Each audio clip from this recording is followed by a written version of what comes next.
হতছাড়ি, এদিকে আয়। এভাবে পায়ের উপর পা তুলে বসে আছিস কেন? বাড়ির কাজগুলো কে করবে? তোর মা? অবনী সোফার উপরে বসেছিল, তখন কথাটি তার মামি এসে বলে। অবনী তার মামিকে দেখে ভয় পেয়ে যায়, কারণ তিনি অসম্ভব রেগে আছেন, যার ফলস্বরূপ তার চোখ এবং মুখ লাল হয়ে রয়েছে। অবনী ভয়ার্ত গলায় জবাব দেয়, না আসলে মামি। তাহলে বাড়ির কাজগুলো করবে কে? না আসলে মামি, আমি করছি। তাহলে যা গিয়ে বাসনগুলো ধুয়ে রান্না কর। অবনী সেখানে আর না দাঁড়িয়ে সোজা চলে যায় কিচেনে। অবনী একটা অনাথ সন্তান। তার বাবা মা ছোটবেলায় গাড়ি অ্যাক্সিডেন্টে মারা যায়। তারপর থেকে মামার সাথে থাকে এবং মামি কাজের লোকের মতো খাটায়। অবনী কিছু বলতে পারে না, বললেই তাকে মারে। সে তাদের এরকম অবিচার সহ্য করতে না পেরে অনেকবারই বাড়ি ছেড়ে চলে যেতে চেয়েছিল, কিন্তু সে বাড়ি থেকে বাহির হয়ে কোথায় যাবে? এই শহরে যে তার আর আপন বলতে কেউ নেই, কার কাছে যাবে সে? এসব কথা ভেবে অবনীর আর এ বাড়ির ছেড়ে যাওয়া হয় না। অবনী কাজ করতে করতে দুপুর হয়ে যায়। সে সবাইকে খাবার খাইয়ে থালা বাসনগুলো ধুয়ে নিজের রুমে চলে যায়। ফ্রেশ হয়ে সে বিছানায় গাটা এলিয়ে দেয়। সারাদিনের পরিশ্রমে অনেক ক্লান্ত হয়ে যায়, যার কারণে কিছুক্ষণের মধ্যে হারিয়ে যায় ঘুমের রাজ্যে। এই যে নবাবজাদি, পড়ে পড়ে যে ঘুমাচ্ছিস, কাজগুলো করবে কে? অবনী তার মামির হঠাৎ রাগী কণ্ঠের কথাগুলো শুনে ঘুম ভেঙে যায়। কি হয়েছে মামি? কি হয়েছে মানে? পড়ে পড়ে যে ঘুমাচ্ছিস, বাড়ির কাজগুলো করবে কে? মামি আমি তো সব কাজ গুছিয়ে এসেছি, এখন তো কোনো কাজ নেই। কাজ নেই মানে? কয়টা বাজে তোর খবর আছে? বিকাল 4টা বাজে, আর তুই বলছিস বাড়ির কোনো কাজ নেই? অবনী গরিব দিকে তাকিয়ে দেখে সত্যিই 4টা বাজে। না মানে মামি ঘুমিয়েছিলাম, তাই বলতে পারিনি। মনে থাকবে কি করে? মনে হচ্ছে এটা তার বাপের বাড়ি, যে যখন ইচ্ছে তখন ঘুমাবে আর উঠবে। যা গিয়ে কাজ কর। অবনী তার বাবার কথা শুনে তার দু চোখ দিয়ে 2 ফোঁটা অশ্রু গড়িয়ে পড়ে, যা তার মামির অগোচরে। অবনী বিছানা থেকে উঠে দাঁড়ায়। আর শোন, আমার জন্য চা দিয়ে আসবি রুমে। জি মামি। অবনী চলে যায় কিচেনে, আর প্রথমে সে তার মামির জন্য 1 কাপ চা বানিয়ে চলে যায় তার রুমে। মামি আসবো?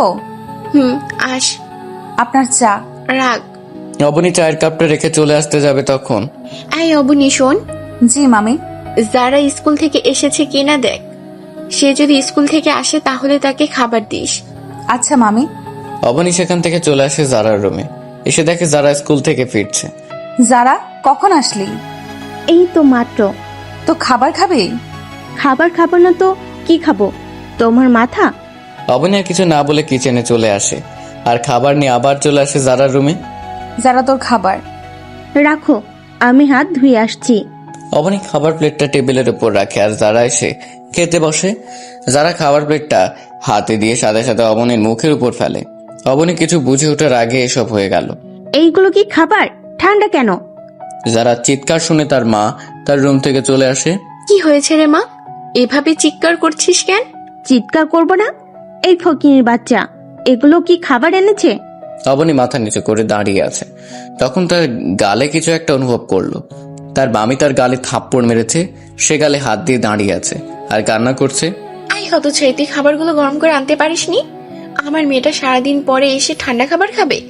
যা গিয়ে খাবার গরম করে নিয়ে আয়, আর এইগুলো পরিষ্কার কর। অবনী চলে যায় আবার কিচেনে, আর খাবার গরম করে এনে দেয় এবং রুমটা পরিষ্কার করে দেয়। রাতের বেলা অবনী সবাইকে খাইয়ে রুমে চলে আসে। অবনীর মামা ব্যবসার কাজে বাহিরে গেছে, তাই এই কয়েকদিন তার সাথে কথা হয় না। অবনী নিজের রুমে গিয়ে তার আলমারি থেকে নিজের বাবা মার ফটোটা বের করে আর জড়িয়ে ধরে কান্না করতে থাকে। কেন চলে গেলে আমাকে ছেড়ে তোমরা? আমাকে নিলে না কেন তোমাদের সাথে? তোমরা জানো না তোমাদের ছেড়ে আমি ভালো নেই, অনেক কষ্টে আছি আমি, জানো তোমরা? মামি না আমাকে দিয়ে সারাদিন বাড়ির কাজ করায়, একটু ভুল হলে মারে, সারাদিন অবহেলা করে আমাকে। আমি ভালো নেই বাবা মা, আমাকে নিয়ে যাও তোমরা তোমাদের সাথে, আমি যার পারছি না এই অবহেলা নিতে। অবনী কান্না করতে করতে কখন যে ঘুমের রাজ্যে হারিয়ে গেছে তা জানা নেই। ভোরবেলা ওই দূর মসজিদ থেকে ভেসে আসা আল্লাহর নামের প্রতিধ্বনিতে অবনীর ঘুম ভেঙে যায়। সে উঠে উজু করে নামাজ পড়ে নেয়। নামাজ পড়া শেষে কোরআন তেলাওয়াত করতে বসে যায়। সকালে সবার জন্য নাস্তা বানানোর পরে টেবিলে সাজানো হলো। সবাই এসে বসে পড়লো। খাওয়া শেষে অবনী নিচু গলায় বলল, মামি আমার না আজ ভার্সিটি যেতে হবে। কেন ভার্সিটিতে যাবি? আর তুই যদি এখন ভার্সিটিতে যাস তাহলে বাড়ির কাজগুলো কি করবে? তোর মা এসে করে দিয়ে যাবে? মামি, যে মারা গেছে তাকে নিয়ে কথা না বললে হয় না? কি? আমার মুখের উপর কথা? আর ঠাস করে একটা থাপ্পড় মেরে দেয় অবনীর গালে। সে গালে হাত দিয়ে দাঁড়িয়ে থাকে, আর তার চোখ বেয়ে অশ্রু গড়িয়ে পড়তে থাকে। যদি মুখে মুখে তর্ক করিস তাহলে এর থেকেও খারাপ হবে বলে দিলাম। অবনী আবারও ভয়ার্থ গলায় জবাব দেয়, মামি আমার না আজকে ভার্সিটিতে যেতেই হবে, একটা গুরুত্বপূর্ণ ক্লাস আছে, তা না হলে আমার জন্য অনেক খারাপ হয়ে যাবে। ভার্সিটিতে যাবি? আচ্ছা যাবি, তার আগে বাড়ির সব কাজ সেরে তারপর যাবি। ঠিক আছে মামি, আমি বাড়ির সব কাজ করে দিয়ে যাব। শাহেলা বেগম রাগে গড়গড় করতে করতে চলে যায় তার রুমে, আর অবনীও চলে যায় বাড়ির কাজগুলো করতে। বাড়ির কাজ শেষ করতে করে 9:30 বেজে গেছে, তাই সে তাড়াতাড়ি রেডি হয়ে যখন বেরিয়ে যাবে তখন তাই অবনী শোন, জি মামি কিছু বলবেন? এই ধর এগুলো ধুয়ে রোদে শুকাতে দিয়ে তারপর যাবি। কতগুলো শাড়ি দড়িয়ে দিয়ে অবনী বুঝতে পারে তার আজকে ভার্সিটি যাওয়াটা তার মামির মোটেও পছন্দ হয়নি। তার মামি এমনিতেও তাকে পছন্দ পড়তে দিতে চায় না, সে জোর করে এতটুকু পর্যন্ত এসেছে। একটু, কিন্তু মামি এগুলো ধুতে তো প্রায় ঘন্টাখানেক সময় লাগবেই, কিন্তু আমার তো সময় নেই। আমি কিছু জানি না, তুই আজ এগুলো ধুয়ে তারপর যাবি। অবনী ভালো করে জানে তার কাজ না শেষ হওয়া পর্যন্ত তাকে বাড়ির বাহিরে এক পা রাখতে দিবে না তার মামি, তাই সে কোনো উপায় না পেয়ে কাপড়গুলো নিয়ে কাঁচতে বসে যায়।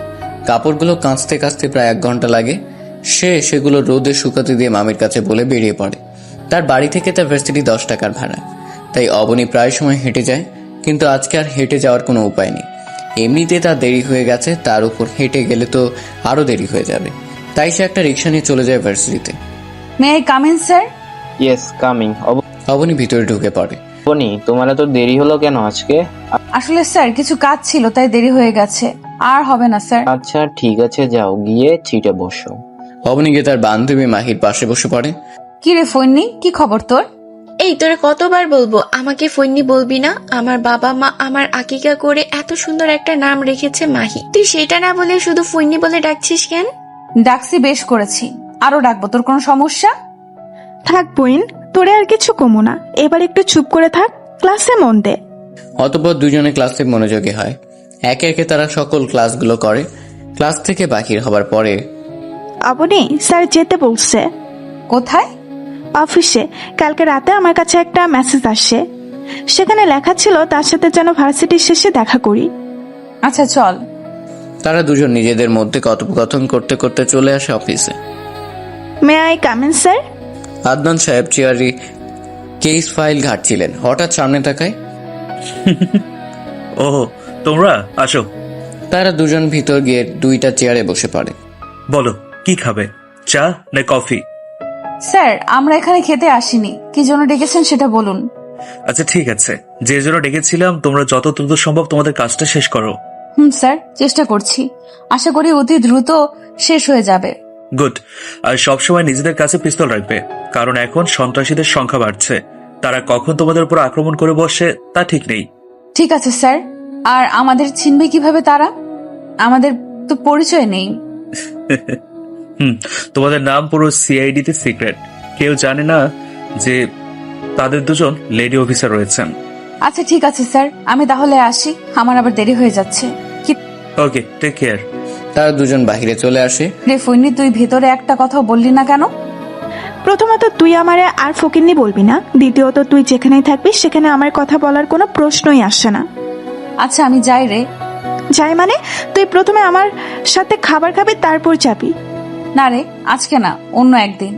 এমনিতেই দেরি হয়ে গেছে, জানি না কপালে কি আছে। আমি কিচ্ছু শুনতে চাই না, তুই আমার সাথে এখন রেস্টুরেন্টে খাবি মানে খাবি। অতঃপর মাহির জোড়াজোড়িতে সে বাধ্য হলো রেস্টুরেন্টে যেতে। তারা দুজন খাবার খেয়ে যে যার গন্তব্যে চলে যায়। এদিকে অবনীর ভয়ে তার কপাল বেয়ে ঘাম ঝরে পড়ছে, কারণ মামি তার সামনে রাগী মুখ নিয়ে দাঁড়িয়ে আছে। অবনী কি বলবে ভেবে পাচ্ছে না, কারণ তার অবস্থা কাহিল। আই হতছাড়ি, তোকে কি রাস্তায় ঘুরে বেড়ানোর জন্য বেরোতে দিয়েছে? চুপ। আসলে মাহি। আর এখন মাহির নাম দিয়ে চালিয়ে যাবি ভেবেছিস? কি মনে করিস তুই কি করিস না করিস আমি কিছুই জানি না? ছেলেটা কে ছিল? অবনী তার মামির কথা শুনে যেন আকাশ থেকে পড়লো। কোন ছেলে, কিসের ছেলে? মামি তুমি কিসের কথা বলছো? কিসের ছেলে? কিসের ছেলে যেন কিছুই জানে না। তোকে আজকে যারা স্কুল থেকে আসার সময় একটা ছেলের সাথে দেখেছে। অবনীর আর বুঝতে বাকি নেই কোন যেন তার সাথে এসব হচ্ছে। সে যারার দিকে তাকায় দেখে সে মুচকি হাসছে। মামি বিশ্বাস করো, যারা মিথ্যা বলছে। আমি কোনো ছেলের সাথে ছিলাম না, আমি তো মাহির সাথে ছিলাম।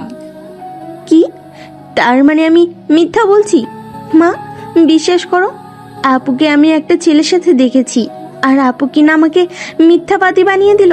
অবনীর মামি তার মেয়ের এরকম ন্যাকা কান্না দেখে রেগে আগুন হয়ে যায়, যার ফলস্বরূপ অবনীকে খেতে হয় থাপ্পড়। অবনী কিছু বলে না, চুপচাপ সেখানে থেকে চলে যায়। এভাবে চলে যায় আরো কয়েকটা দিন। এর ভিতরে অবনী মামাও চলে আসে। সে এসে যেন অবনীর উপর বিশাল পাথর দিয়ে দিয়েছে, কারণ তার মামা তার বিয়ে ঠিক করে ফেলেছে তার এক বন্ধুর ছেলের সাথে। মামা আমি বিয়ে করব না। মামা এবং মামি বসে বসে টিভিতে খবর দেখছেন। অবনীর এমন হঠাৎ কথায় তার দিকে ফিরে তাকায় এবং তাদের দুজনের চোখ ভীষণ লাল হয়ে যায়। তাদের দেখে সে ভয় পেয়ে যায়। কি বললি? আমি বিয়ে করব না। কেন বিয়ে করবি না? আমি আমার পড়ালেখা শেষ করতে চাই, আর ছেলেটাকে আমার অপছন্দ, শুধু নেশা করে। তুই বিয়ে করবি না, তোর ঘাড় করবে। মামি এই বিয়ে করব না আমি। তুই বিয়ে করবি না? তোকে কি আমরা বসিয়ে বসিয়ে খাওয়াবো? তোর বাপ মা কি আমাদের অর্থ সম্পদ দিয়ে গেছে যে তোকে বসিয়ে বসিয়ে খাওয়াবো? সে যত মানা করে তাতে কিছু হয় না। তাদের সিদ্ধান্ত আটক। তারা তাদের সিদ্ধান্ত থেকে এক চুলও নড়বে না। সে না করলেই তাকে তারা বেকায়দায় মেরেছে। সে চুপচাপ সব সহ্য করেছে। দেখতে দেখতে তার বিয়ের দিন ঘনিয়ে এলো এবং যথারীতি বিয়ের কাজ শুরু হয়ে গেল। মা, মা, আপুকে কোথাও পাওয়া যাচ্ছে না। যারার এমন কথায় আয়েশা বেগম থ হয়ে যায়। তাদের মেয়েকে পাওয়া যাচ্ছে না, তাদের কি হবে? তাদের মান সম্মান এলাকাতে তারা মুখ দেখাবে কিভাবে? মা, তোমার কি হলো? চুপ করে আছো কেন? কি হয়েছে যারা? আব্বু, আপুকে কোথাও পাওয়া যাচ্ছে না। কি? হুম। এখন কি হবে? তাদের কি বলবো আমি? আমার মান সম্মান তো গেলই, এখন আমি বরপক্ষকে কি বলবো? আব্বু, আপুর ঘর থেকেই চিরকুট পেয়েছি। দেখি। প্রিয় মামা, তুমি যখন এই চিরকুটটা হাতে পাবে তখন হয়তো তোমরা আমাকে পাবে না। চলে গেছি আমি তোমাদের থেকে, নিজের মতো করে বাঁচতে, নিজের মতো করে নিজেকে গড়তে। তোমরা বলতে না আমি তোমাদের বোঝা, তাই আজকে বোঝাটা কমিয়ে দিয়ে গেলাম। জানো মামা, আমি তোমাদের কাছ থেকে সারা দিন অবহেলা পাওয়ার পরেও কেন যেতাম না? কারণ তোমার মুখটা মায়ের সাথে মিলে যায়। তোমার দিকে তাকালে আমি আমার মাকে দেখতে পাই, আর মামিকে আমি মায়ের মতো দেখতাম, কিন্তু সে আমাকে দু চোখে সহ্য করতে পারতো না। তবু আমি কিছু বলিনি। তোমরা আমার বিয়ে ঠিক করেছো, কিন্তু তা আমার অমতে, তাই আমি তোমাদের থেকে চলে যেতে বাধ্য হয়েছি। ক্ষমা করো তোমাদের মান সম্মান নষ্ট করার জন্য। আর আমি আবার আসবো আমার মায়ের বাড়িতে। আমার মায়ের বাড়ি আমার বাড়ি। তোমার যে বাড়িতে থাকছো সেটা তোমাদের বাড়ি না, আমার বাড়ি। ভাবছো কিভাবে জানলাম? তা না হয় রহস্যই থেকে যাক। তো যাই হোক, আমি আবার আসবো, এই আমিকে নিয়ে নয়, নতুন এক আমিকে নিয়ে। পাপীদের ধ্বংস করতে ফিরে আসবো এক নতুন আমি হয়ে। ভালো থাকবে তোমরা, আর নিজেদের যত্ন নিবে। যারার দিকে খেয়াল রেখো, সে এখনো ছোট মানুষ, তাকে সঠিক শিক্ষা দাও। তাকে এখন তোমরা যা শেখাবে সে পরবর্তীতে তাই করবে, তাই তাকে সঠিক শিক্ষা দাও। ইতি তোমার হতভাগী ভাগ্নি। হ্যালো মাহি। বল, তুই কোথায়? তোর না আজকে বিয়ে হবার কথা? দোস্ত, আমি বাড়ি থেকে পালিয়ে এসেছি, তোর বাড়ির সামনে। তাড়াতাড়ি নিচে নাম। তুই দাঁড়া, আমি আসছি। তাড়াতাড়ি আয়। মাহি নিচে নেমে দেখে তার বান্ধবী গা ভর্তি গহনা নিয়ে দাঁড়িয়ে আছে, আর মুখের অবস্থা দেখে সে আর না হেসে পারল না। সে খিলখিল করে হেসে দিল। এই তুই হাসছিস কেন? তোকে দেখে। কেন, আমি কি কোনো জোকার নাকি যে আমাকে দেখে তোর হাসি পাচ্ছে? তার থেকে কম না তুই। কি বললি তুই? আরে রাগোস কেন? যা বললাম তা সত্যি। রোদে তোর মেকআপের যা অবস্থা হয়েছে না, দেখতে তোকে। তুই থাম, চল ভেতরে যাই। চল। তারা দুজন রুমে এসে ফ্রেশ হয়ে নেয়। তা তুই বিয়েটা করলি না কেন? আমি বিয়ে করব না, কারণ এখনো পড়ালেখা বাকি। আর তার চেয়ে বড় কথা, মনের মতো কাউকে পায়নি। যার সাথে তারা বিয়ে ঠিক করেছে সে একটা নেশাখোর। তো কি হয়েছে? তুই তোর ভালোবাসা দিয়ে তাকে ঠিক করে দিতি। মাহি, মজা বাদ দে। আমার এখন ভালো লাগছে না। কালকে স্যারের সাথে দেখা করতে হবে এবং ঢাকা যেতে হবে। ঢাকা কেন? আমাকে আমার গোপন এজেন্ট বলেছে বড় বড় মাফিয়ারা সবাই ঢাকা তাদের নতুন আস্তানা করেছে, তাই তাদের ধরতে ঢাকা যেতে হবে। আচ্ছা ঠিক আছে, ঘুমা। কালকে আমাদের যেতে হবে আবার। May I come in sir? তা তোমরা কি খাবে, চা না কফি? না স্যার, কিছু খাবো না। ওকে, তা কি জন্য হঠাৎ? স্যার, আমি আমার একজন সিক্রেট সহকর্মী থেকে জানতে পেরেছি বড় বড় ডনরা সব ঢাকা তাদের আস্তানা খুলে সেখানে তারা সব করছে, এবং পুরো দেশের বিভিন্ন ড্রাগস থেকে শুরু করে সব তারা করছে। আদনান সাহেবের কপালের চিন্তার রেশ ধরা দেয়। সে গম্ভীর গলায় বলে, তা এখন কি করার? আমরা চাচ্ছি আমরা ঢাকা যাব এবং আপনি সব ব্যবস্থা করবেন, আর আমরা ঢাকা ভার্সিটিতে ভর্তি হতে চাই। ওকে, তোমরা যা যাবে তাই হবে। বাহিনা হয় যেতে পারবে, কিন্তু তুমি তোমার মামা মামিকে মানিয়ে কিভাবে নেবে? সাদ্দের কথা শুনে মাহি পিক করে হেসে দেয়। স্যার, ও তো বাড়ি থেকে পালিয়ে এসেছে, বিয়ের আসন থেকে। কি, ওর বিয়ে হয়েছে? না স্যার, হয়নি। ও পালিয়ে এসেছে। ওর মামা মামি তার বিরুদ্ধে গিয়ে তার বিয়ে দিয়েছিল, তাই সে পালিয়ে এসেছে। পালিয়ে এসে ভালোই হয়েছে, এক কামে দুই কাম। তা ঠিক আছে। তা তোমরা কোন দিন যেতে চাও? আচ্ছা ঠিক আছে, সব ব্যবস্থা হয়ে যাবে। আর তোমাদের আবারও সাবধান করছি, তোমাদের পরিচয় কেউ জানে না। তোমরা অফিসে আসো আমার বন্ধু মেয়ের পরিচয়, তাই তোমরা তোমাদের পরিচয় সবসময় গোপন রাখবে। আর হ্যাঁ, আমার 2 ছেলেও কালকে থেকে ঢাকা ভার্সিটিতে যাবে। তারা 2জন আর্মি অফিসার, তাই তাদের থেকে পারলে ভাব জমিয়ে নিও বলে একটা মুচকি হাসি দেন আদনান সাহেব। কিন্তু স্যার, আমরা আপনার ছেলেদের চিনব কিভাবে? যেখানে অবনী আছে সেখানে কোনো ব্যাপার না। কিন্তু স্যার, আমিও তো চিনি না। কোনো সমস্যা নেই, চিনে যাবে। তারা আর কোনো কথা না বলে বেরিয়ে আসে এবং তারা তাদের প্রয়োজনীয় জিনিস নিয়ে চলে আসে ঢাকার উদ্দেশ্যে। আর তারা বিকেল 4টার দিকে পৌঁছে যায় ঢাকা এবং আদনান সাহেবের দেওয়া ঠিকানাতে চলে। কি রে দোস্ত, এত বড় বাড়ি? তা আমিও তো দেখছি। স্যার, আমাদের জন্য এত বড় বাড়ি কেন রাখলো? চল ভেতরে যাওয়া যাক। তারা 2জন দারোয়ান থেকে চাবি নিয়ে ভিতরে ঢুকে পড়ে। ঠিক তখনই কল আদনান সাহেবের। হ্যালো। তোমরা ঠিক মতো পৌঁছেছো জায়গা মতো? স্যার। তা বাড়ি পছন্দ হয়েছে তোমাদের, নাকি অন্য একটা দেবো? না স্যার, তার দরকার নেই। কিন্তু স্যার, বাড়িটা না নিলেও পারতেন। আরে পাগল মেয়ে, এটা আমার নিজের বাড়ি। এটার কথা শুধু আমি আর আমার বউ জানে, তাই তোমাদের সুবিধার্থে তোমাদের থাকতে দিয়েছি, এবং ভবিষ্যতেও তোমরাই থাকবে। বুঝলাম না স্যার শেষের কথাটা। না, কিছু না। কোনো সমস্যা হলে বলো। আর তোমাদের ভার্সিটির সোমবার থেকে, মানে মাঝখানে একদিন সময়, তোমাদের প্রয়োজনে যা দরকার কিনে নিও। ঠিক আছে স্যার। মাহি? পাশে তাকাতেই দেখে মাহি নেই। সে এতক্ষণ কথা বলাতে পাশে যে মাহি নেই সেদিকে তার কোনো খেয়াল ছিল না। এমা, এই মেয়েটা আবার কই গেল? মাহি, এই মাহি। আমি উপরে, চলে আয়। অবনী উপরে চলে যাওয়ার দেখে মাহি তার জামা কাপড় আলমারিতে রাখতে ব্যস্ত। কিরে, এতক্ষণের মধ্যে তোর জন্য রুমও ঠিক করে ফেললি? আর শুধু আমার জন্য না, আমাদের 2জনের জন্য, বুঝেছিস? তা কিছু কি খাওয়া লাগবে না? তাহলে যা, গিয়ে রান্না করে আন। বাড়িতে কিছু আছে যে রান্না করব? তুই অনলাইনে অর্ডার দে। দিচ্ছি। এই অবনী, চল, খাবার আসতে আসতে আমরা বাড়িটা ঘুরে দেখি। চল। তারা 2জন ঘুরতে ঘুরতে ছাদে চলে আসে। ছাদ থেকে ঢাকা ব্যস্ত শহরকে সুন্দর মতোই দেখা যাচ্ছে।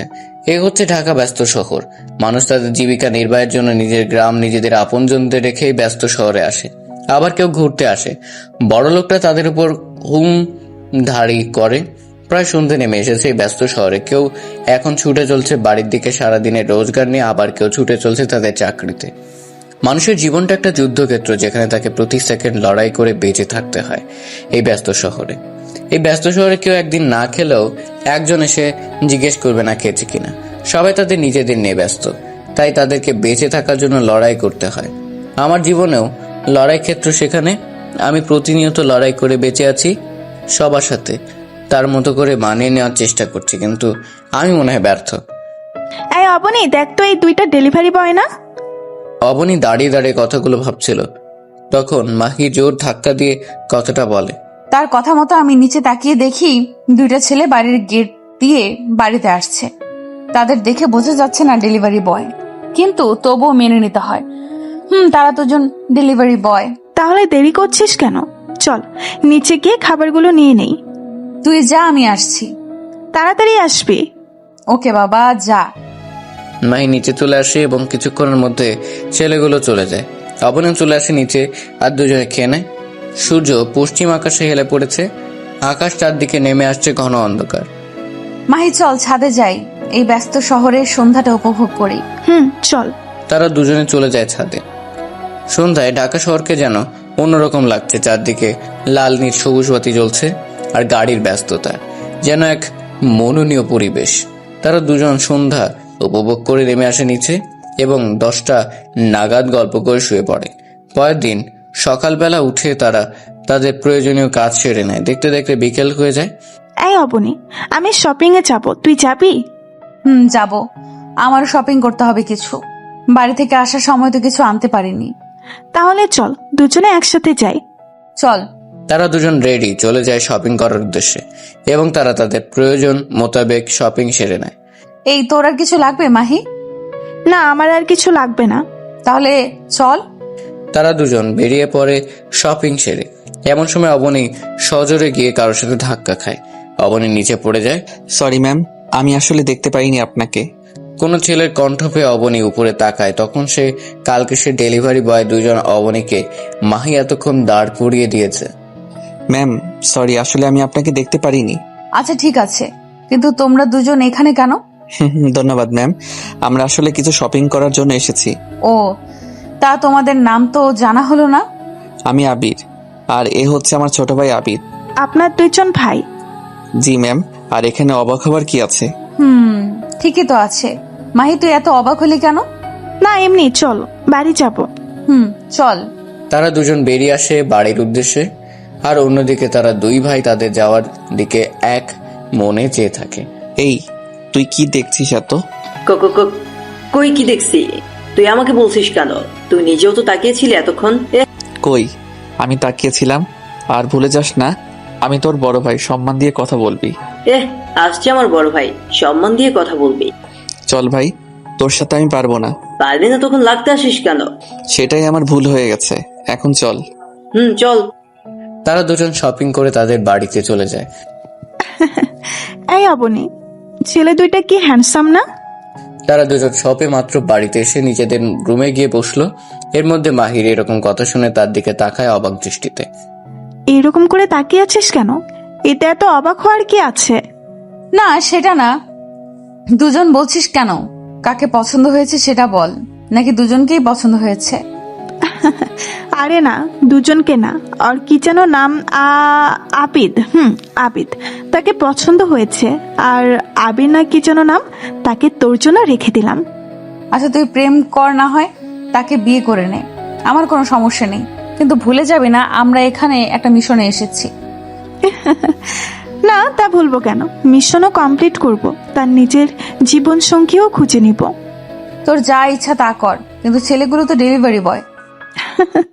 তাতে কি হয়েছে? ভালোবাসা কি আর এগুলো দেখে হয় নাকি? ভালোবাসা তো হয় মন থেকে। আর তোরও তো একজনকে পছন্দ হয়েছে। কে বলেছে আমার পছন্দ হয়েছে? ওরা তো সাধারণ ডেলিভারি বয়। আমি বলছি, কারণ আমি তোর সাথে সেই ছোট্টবেলা থেকেই থাকছি, তাই তোর চোখ বলে দিবে সবকিছু। আরে বাদ দে তো এইসব কথা। ও আমি এখন বাদ দিব? এতক্ষণ তো আমাকে সুন্দর উপদেশ দিলি। অবনী কিছু না বলে চলে যায় ওয়াশরুমে। আয়নাতে নিজেকে দেখে নিজের অজান্তেই হেসে দেয়। আচ্ছা আমি কি কাউকে পছন্দ করি নাকি? তাকে ভালোবেসে ফেলেছি। যাই হোক, সেটা পরে দেখা যাবে, এখন নিজের মিশন শেষ করি। দেখতে দেখতে সেদিন চলে যায়। পরের দিন তারা দুজন তাদের নতুন ভার্সিটি যাওয়ার উদ্দেশ্যে বেরিয়ে পড়ে এবং কিছুক্ষণের মধ্যে এসে পৌঁছে যায় নতুন জায়গা, নতুন ভার্সিটি। তারা দুজন কিছু চিনে না, তাই তারা দুজন কাউকে জিজ্ঞেস করে প্রিন্সিপালের রুম পর্যন্ত যায়। Coming sir. আসো। তারা দুজন ভিতরে ঢুকে তারা তাদের কাগজপত্র দেয় আর প্রিন্সিপাল স্যার একজনকে ডেকে তাদের ক্লাসরুম দেখিয়ে দিতে বলে। তারা দুজন ক্লাসরুমে চলে আসে এবং কিছুক্ষণ পর স্যারও চলে আসে। এখানে মাহি আর অবনীকে। মাহি আর অবনী দাঁড়িয়ে যায়। তাদের দুজনকে সামনে নেওয়া হয়। এই দুজন হচ্ছে তোমাদের নতুন সহপাঠী, তাই তোমরা সবাই তাদের সাথে পরিচয় সেরে বন্ধুর মতো আচরণ করবে। জি স্যার, সবাই একসাথে বলে একে একে সবার পরিচয় পর্ব সেরে নি। যাও গিয়ে সিটে বসো। তারা দুজন গিয়ে নিজেদের সিটে বসে পড়ে। মাই, ওই কামিং স্যার। তোমাদের দুজনের সমস্যা কি? প্রতিদিন দুজন দেরি করে আসো। কি করে আসো? ঠিক আছে, ঠিক আছে, বসো। তারা দুজন গিয়ে পেছনের সিটে বসে পড়ে অবনী এবং মাহি এতক্ষণ তাদের দেখতে পায়নি, শুধু তাদের কথা শুনতে পেয়েছে। কিন্তু তারা দুজন ভিতরে ঢোকার পর যেন ভূত দেখার মতো চমকে ওঠে। তবু অবনী নিজেকে সামলে নেয়। এই অবনী, এরা দুজন এখানে কেন? দেখতে পাচ্ছিস তারাও এখানে পড়ে। কিন্তু তারা না ডেলিভারি বয়? তো কি হয়েছে, তারা কি পড়তে পারে না? পারে। কেউ আর কোনো কথা বলে না। ক্লাস শেষ করে তারা দুজন বেরিয়ে পড়ে। এই অবনী, কিছু খেয়ে তারপর যা, খুব ক্ষুধা লাগছে। চল। তারা দুজন ক্যান্টিনে চলে যায়। সেখানে আবির আর আবিদও খাবার খাচ্ছে। মাহি আর অবনেও খেয়ে গিয়ে তাদের পাশে বসে। কেমন আছো? আপনারা এখানে কি? তোমরা এখানে যা করতে এসেছো আমরাও তাই করতে এসেছি। মানে আমরা যা করতে এসেছি তা করতে এসেছেন মানে? আরে তোমরাও পড়তে এসেছো আর আমরাও পড়তে এসেছি, এখানে ভয় পাওয়ার কি আছে? তা ঠিক। কি বিড়বিড় করে কি বলছেন? না কিছু না। কোনো সারা শব্দ নাই, এক ধ্যানে সামনের দিকে তাকিয়ে আছে। কি হয়েছে? এভাবে কি দেখছিস? না কিছু না। এই মাহি, সব কি আজকে দেখে ফেলবো নাকি? তোর কোনো সমস্যা? না, আমার কোনো সমস্যা হবে কেন? যেভাবে একে অপরের দিকে তাকিয়েছিলি যেন চোখ দিয়ে গিলে খাবি। বাদ দে তো। আচ্ছা।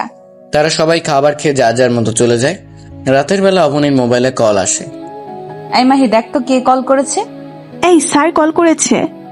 দে। আসসালামু আলাইকুম স্যার। কি খবর তোমাদের? সালামের জবাব দিয়ে, তা কাজ কতটুকু? আজকে মাত্র ভার্সিটি গেলাম, এখন দেখি কি করা যায়। আচ্ছা ঠিক আছে। তা আমার ছেলেদের সাথে দেখা হয়েছে? হ্যাঁ। আরে স্যার, আমরা তাদের চিনবো কিভাবে? আমরা তাদের নাম জানি না, তার উপর তাদের দেখিও নি। তাদের নাম বলেন প্লিজ স্যার। ওকে, বলছি। তাদের নাম হচ্ছে আবির এবং আবিদ। আবির আমার বড় ছেলে আর আবিদ ছোট ছেলে। ওয়েট স্যার, এই নামের দুজনকে আমি চিনি। কিভাবে? তারা দুজন ডেলিভারি বয়। খাবার অর্ডার করেছিলাম, তখন তারা এনে দিয়ে যায় এবং তারা আমাদের সাথে একই ভার্সিটিতে পড়ে এবং একই ডিপার্টমেন্টে। তাদের ফটোগুলো দিবেন প্লিজ। আচ্ছা ওকে, দিচ্ছি। তারপর স্যার দুইটা ফটো পাঠায়। তা দেখে অবনীর মাথা যেন কাজ করা বন্ধ করে দিয়েছে। কিরে, তুই এরকম করে আছিস কেন? কই কিরকম করে আছি? মুখ দেখে মনে হচ্ছে কিছু দেখে শখ খেয়ে আছিস।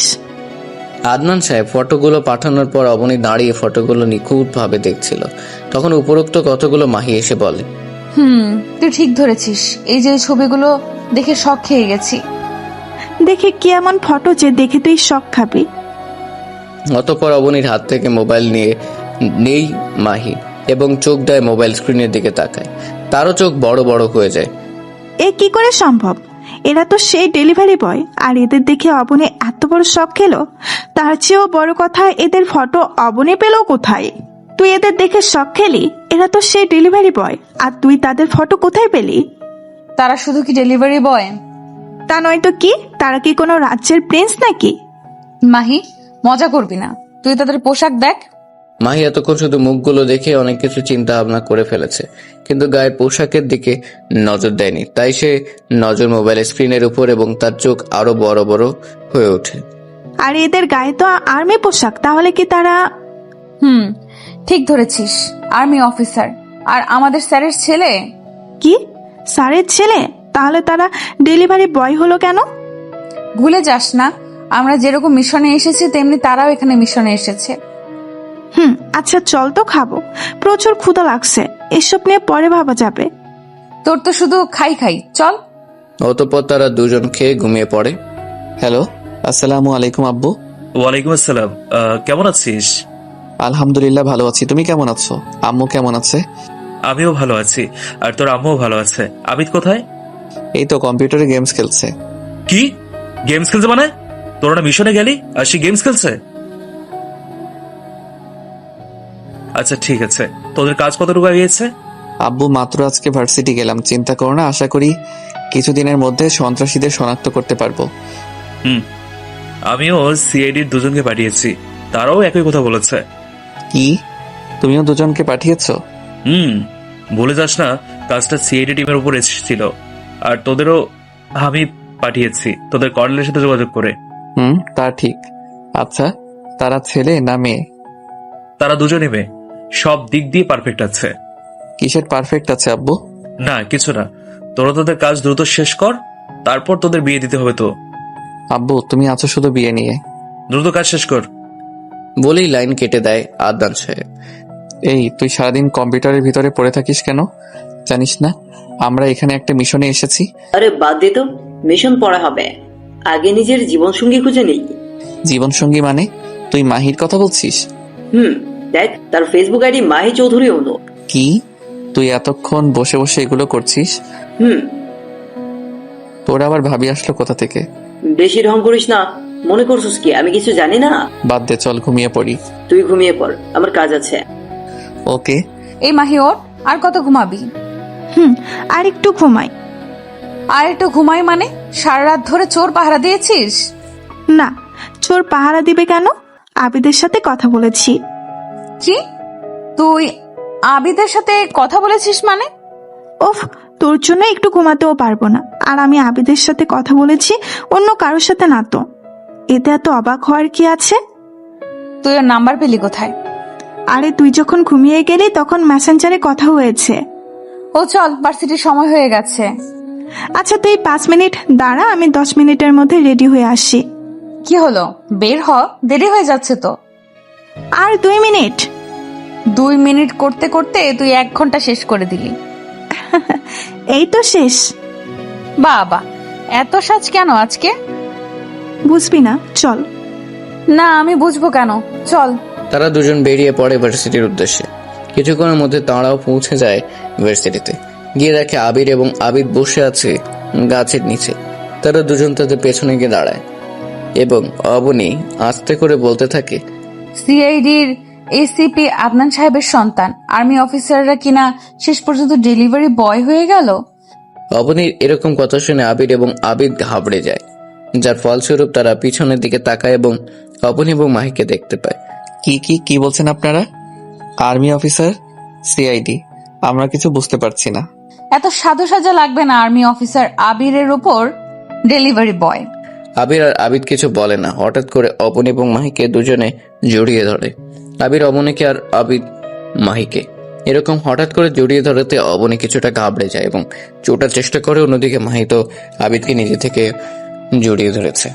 তারা দুজন দুজনকে জড়িয়ে ধরে আছে। অবনী হঠাৎ করে অনুভব করলো তার পেটের উপর কিছু একটা রাখা হলো। তাই সে চুপ করে দাঁড়িয়ে থেকে বোঝার চেষ্টা করলো জিনিসটা কি। কোনো নড়াচড়া করবেন না, সোজা হয়ে দাঁড়িয়ে থাকুন না। সোজা হয়ে দাঁড়িয়ে থাকুন, না হলে সোজা গুলি করে দিব। আবিরের কথা শুনে অবনী হাসবে না কাঁদবে বুঝে উঠছে না।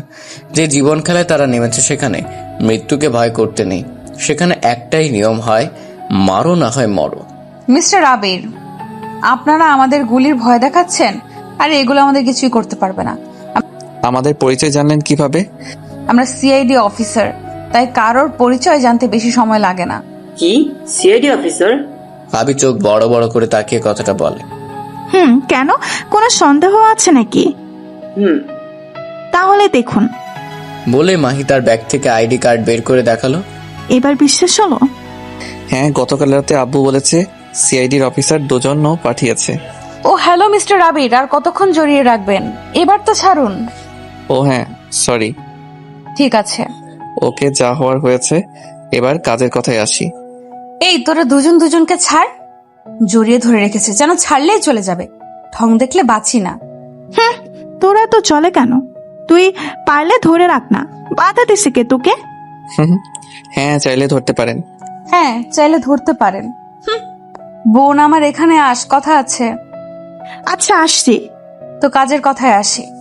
কথাটা কি সেটা তো বলবি? বলছি। আমি গোপন সূত্রে জানতে পেরেছি আজকে ভার্সিটি থেকে ড্রাগস পাচার হবে। কি আজব।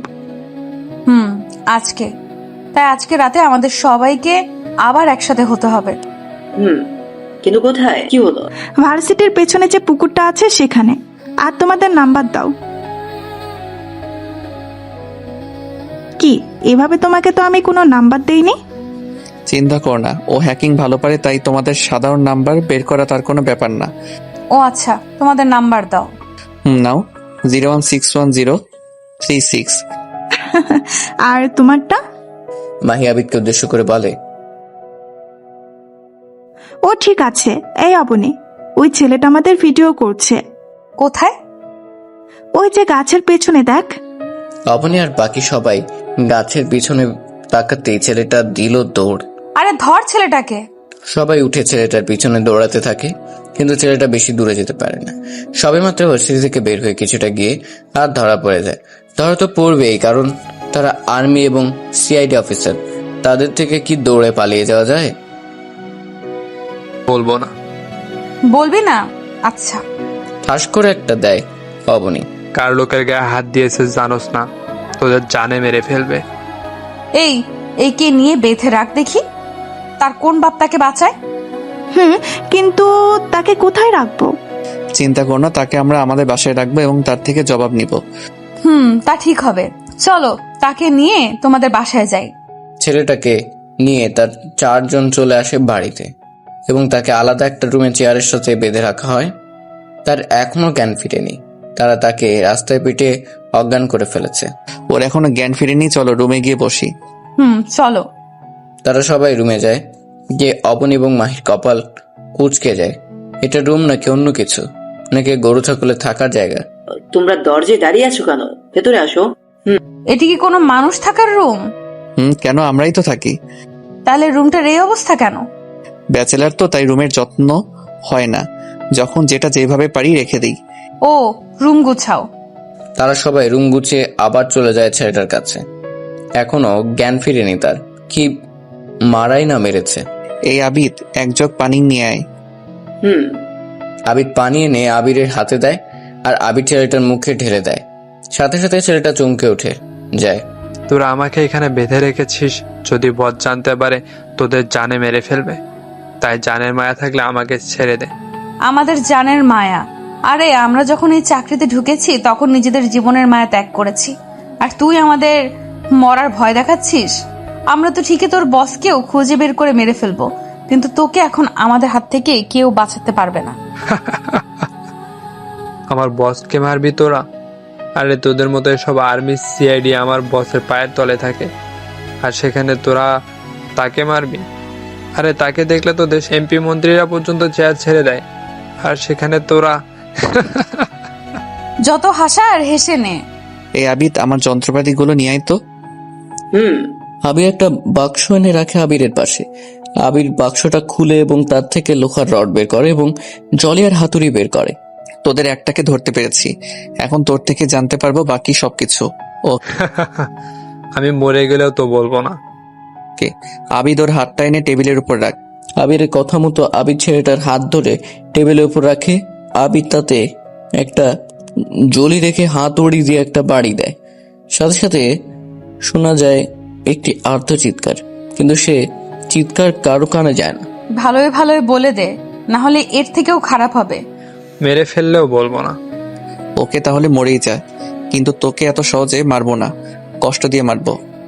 আবির আবার বাক্সটা থেকে পেলাস বের করে এবং ছেলেটার আঙ্গুলে টেনে টেনে উঠিয়ে ফেলে, আর বলতে থাকে, বলবি না। না না, মরে গেলেও বলবো না। ওকে আবির আবার বাক্সটা থেকে একটা ব্লেড এবং মরিচের গুঁড়া বের করে এবং ছেলেটার শরীর কেটে তাতে মরিচ দিতে থাকে। ছেলেটার মৃত্যু যন্ত্রণা ছটফট করছে, কিন্তু কারো সেদিকে কোনো খেয়াল নেই। বলবি না? বলছি ভাই, বলছি প্লিজ আমাকে ছেড়ে দেন। এই আবিদ, এক বালতি পানি এনে ওর গায়ে ঢেলে দে। আবির পানি এনে ছেলেটার গায়ে ঢেলে দেয়, আর ছেলেটা ছটফটানি কমে। বল। পানি? এই নে পানি, আর বল তাড়াতাড়ি। ছেলেটা পানির বোতল নিয়ে গপ গপ করে খেয়ে নেয় পুরোটা। তারপর বলতে থাকে, বল তোর বসের নাম কি? জানি না। এ কথা শুনে আবিদের মাথা গরম হয়ে যায়, আর সে রড দিয়ে এক বাড়ি মারে। ভাই বিশ্বাস করুন, আমি বসের নাম জানি না, তাকে কখনো দেখিও নি। তাহলে তোরা কাজ করতে কিভাবে? আমাদের একজন কাজ দিত, আর আমরা তার কথা মতো কাজ করতাম। সে বসকে দেখেছে, তার সাথে অনেকবার কথা বলেছে। কে সে? আর তোরা ড্রাগস আনতি কোথা থেকে? আমরা ভার্সিটি থেকে আনতাম, আর আমাদের ড্রাগস দিত ভার্সিটির প্রিন্সিপাল। কি প্রিন্সিপাল? সে একজন শিক্ষক হয়ে এই কাজ কিভাবে করতে পারে? জি প্রিন্সিপাল স্যার। তোরা কিভাবে জানতে পারলি কোন দিন ড্রাগস পাচার করতে হবে?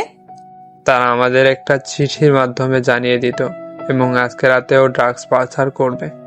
তোর সাথে আর কে কে আছে? আমাদের সাথে ভার্সিটির দারোয়ানও আছে। ও, তাহলে আজকে ড্রাগস পাচার হবে? জি। ওকে, আর কি জানিস? ওকে আমি আর কিছু জানি না, প্লিজ আমাকে ছেড়ে দেন। মুক্তি দিব, একেবারে চির মুক্তি। না, আপনারা এটা করতে পারেন না, আপনারা চিট আর কোনো শব্দ হলো না। ছেলেটার শরীর নিস্তেজ হয়ে গেছে। একটা বুলেট তার মাথার এপার ওপার হয়ে বেরিয়ে গেছে, আর সাইলেন্সার লাগানো গুলিতে দাঁড়িয়ে আছে অবনী। এদের মতো আবর্জনাকে বাঁচিয়ে রেখে লাভ নাই, এরা বেঁচে থাকলে আবর্জনা আরো বাড়বে। তাই বলে এভাবে মেরে দেবে? আরো কিছু জানতে পারতাম। ওর থেকে আর কিছু জানতে পারবি না, বাকিটা জানতে পারবি রাতে, শালা প্রিন্সিপাল থেকে। চল বাসায় যাব, আর তোমাদের সাথে রাতে দেখা হবে, এবং আবর্জনাটা ফেলে দিও। কোনো কথা নাই, তার দুজনের হা করে তাকিয়ে আছে। হা করে তাকিয়ে আছো কেন? মেরে ফেললে কেন? এখন গভর্নমেন্টকে কি জবাব দিবে? আমার কোনো জবাবদিহিতা লাগে না, আমি আমার মতো করে শুট করি। ওকে ফেলে দিও, বাই। বলেই মাহিয়ার অবনী বেরিয়ে আসে। চারদিকে অন্ধকার এবং গুলশান নীরবতা। চারজন মানুষ দাঁড়িয়ে সে অন্ধকারের ভিতরে। এই অপনি, রাত 1টা বাজে, এখনো তো কেউ আসছে না। আসবে, অপেক্ষা কর। এই আবির, কিছু দেখতে পেলে? না, সারা ভার্সিটি ঘুরে দেখিয়েছে, কিন্তু কোথাও সন্দেহজনক কিছু দেখছি না। ওকে ড্রোনটা রেখে দাও, আর ভেতরে চলো। তারা চারজন ভিতরে ঢুকে পড়ে এবং আস্তে প্রিন্সিপালের রুমের দিকে যেতে থাকে। প্রিন্সিপালের রুম থেকে কথার আওয়াজ আসছে। যা ভেবেছিলাম তাই হয়েছে, তারা রুমের ভেতরেই আছে। সাবধানে যাবে। তার সবাই আস্তে আস্তে রুমের ভিতরে ঢুকে তাদের পজিশন নিয়ে নেয়। প্রিন্সিপাল স্যার এখন উল্টো দিকে ঘুরে আছে। আসো আসো আর্মি অফিসার এবং সিআইডি অফিসার, তোমাদের জন্যই অপেক্ষা করছিলাম। আমাদের জন্য অপেক্ষা করছিলে মানে? কি ভেবেছিলে তোমাদের সম্পর্কে কিছুই জানি না? তোমরা যেদিন ভার্সিটিতে পা রাখলে সেদিন থেকেই আমি তোমাদের সম্পর্কে জানি। তাই এবার তোমাকে আমাদের হাত থেকে বাঁচাবে কে? তোরা আমাকে মারতে পারবি না, বরং তোরা নিজেরাই মরবি। এ পর্যন্ত আমাদের কেউ ধরতে পারেনি, যারা ধরতে এসেছে তারাই ফিরে যেতে পারেনি, তোরাও পারবি না। আর আমার বসকে ধরা অসম্ভব। তোকেও মারবো এবং তোর বসকেও মারবো, তুই একা আছিস এখন। আগে নিজেদেরকে তো বাঁচিয়ে নে। বলার সাথে সাথে 4টা গুলির শব্দ হলো এবং 4টা গুলি এসে লাগে চারজনের বুকে, এবং রুমের কোণা থেকে বেরিয়ে আসে চারজন। সে চারজন আর কেউ না, ভার্সিটির বাংলা শিক্ষক, ইংরেজি শিক্ষক, 2জন দারোয়ান। এরকম হঠাৎ আক্রমণের জন্য তারা কেউ প্রস্তুত ছিল না। আরো একটা করে গুলি এসে লাগে বুক ভরে, তারা লুটিয়ে পড়ে ফ্লোরে। প্রিন্সিপালের গুটি গুটি পায়ে হেঁটে আসে সামনে। আমি জানতাম তোরা আজকে আসবি।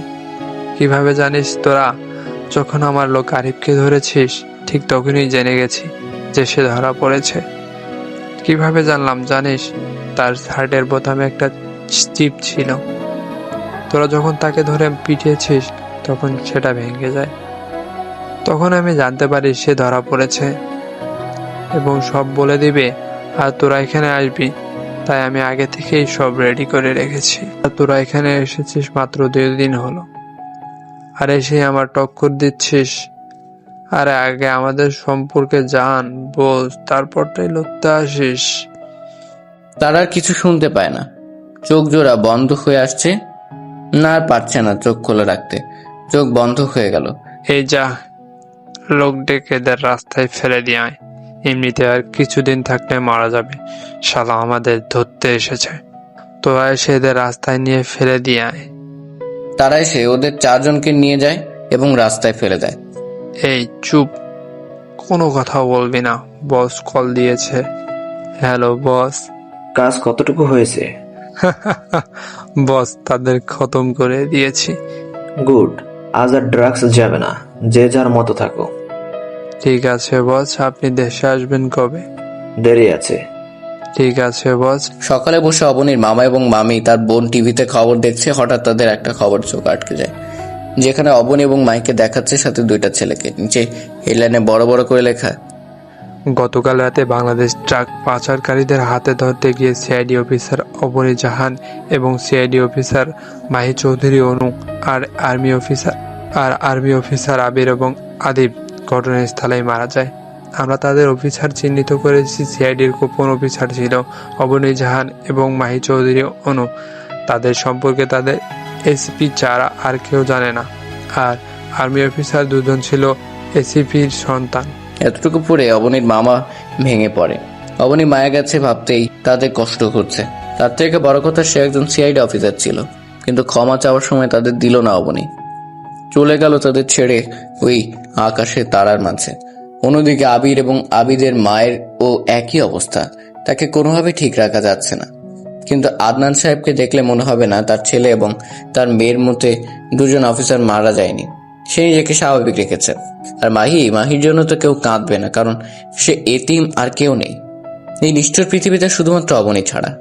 অবনী হচ্ছে তার মা, বাবা, বোন, ভাই, বান্ধবী, সবকিছু।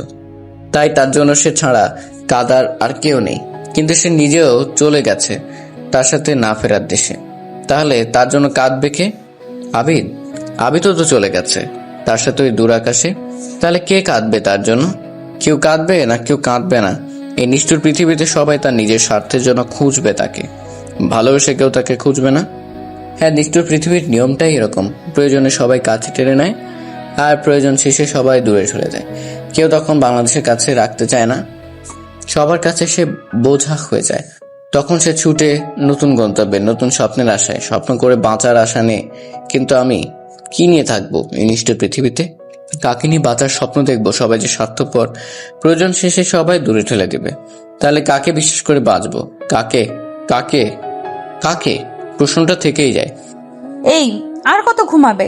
এবার তো ওঠো। আর একটু। না, আর ঘুম হবে না। সারা রাত অনেক ঘুমিয়েছো। আর একটু। সারা রাত ধরে কি চোর পাহারা দিয়েছো নাকি, যে এখন ঘুম থেকে উঠতে পারছো না? তোমাকে পাহারা দিয়েছি। আমাকে পাহারা দিয়েছো মানে? আর আবিদ কোথায়? হয়তো মাহির সাথে ছাদে।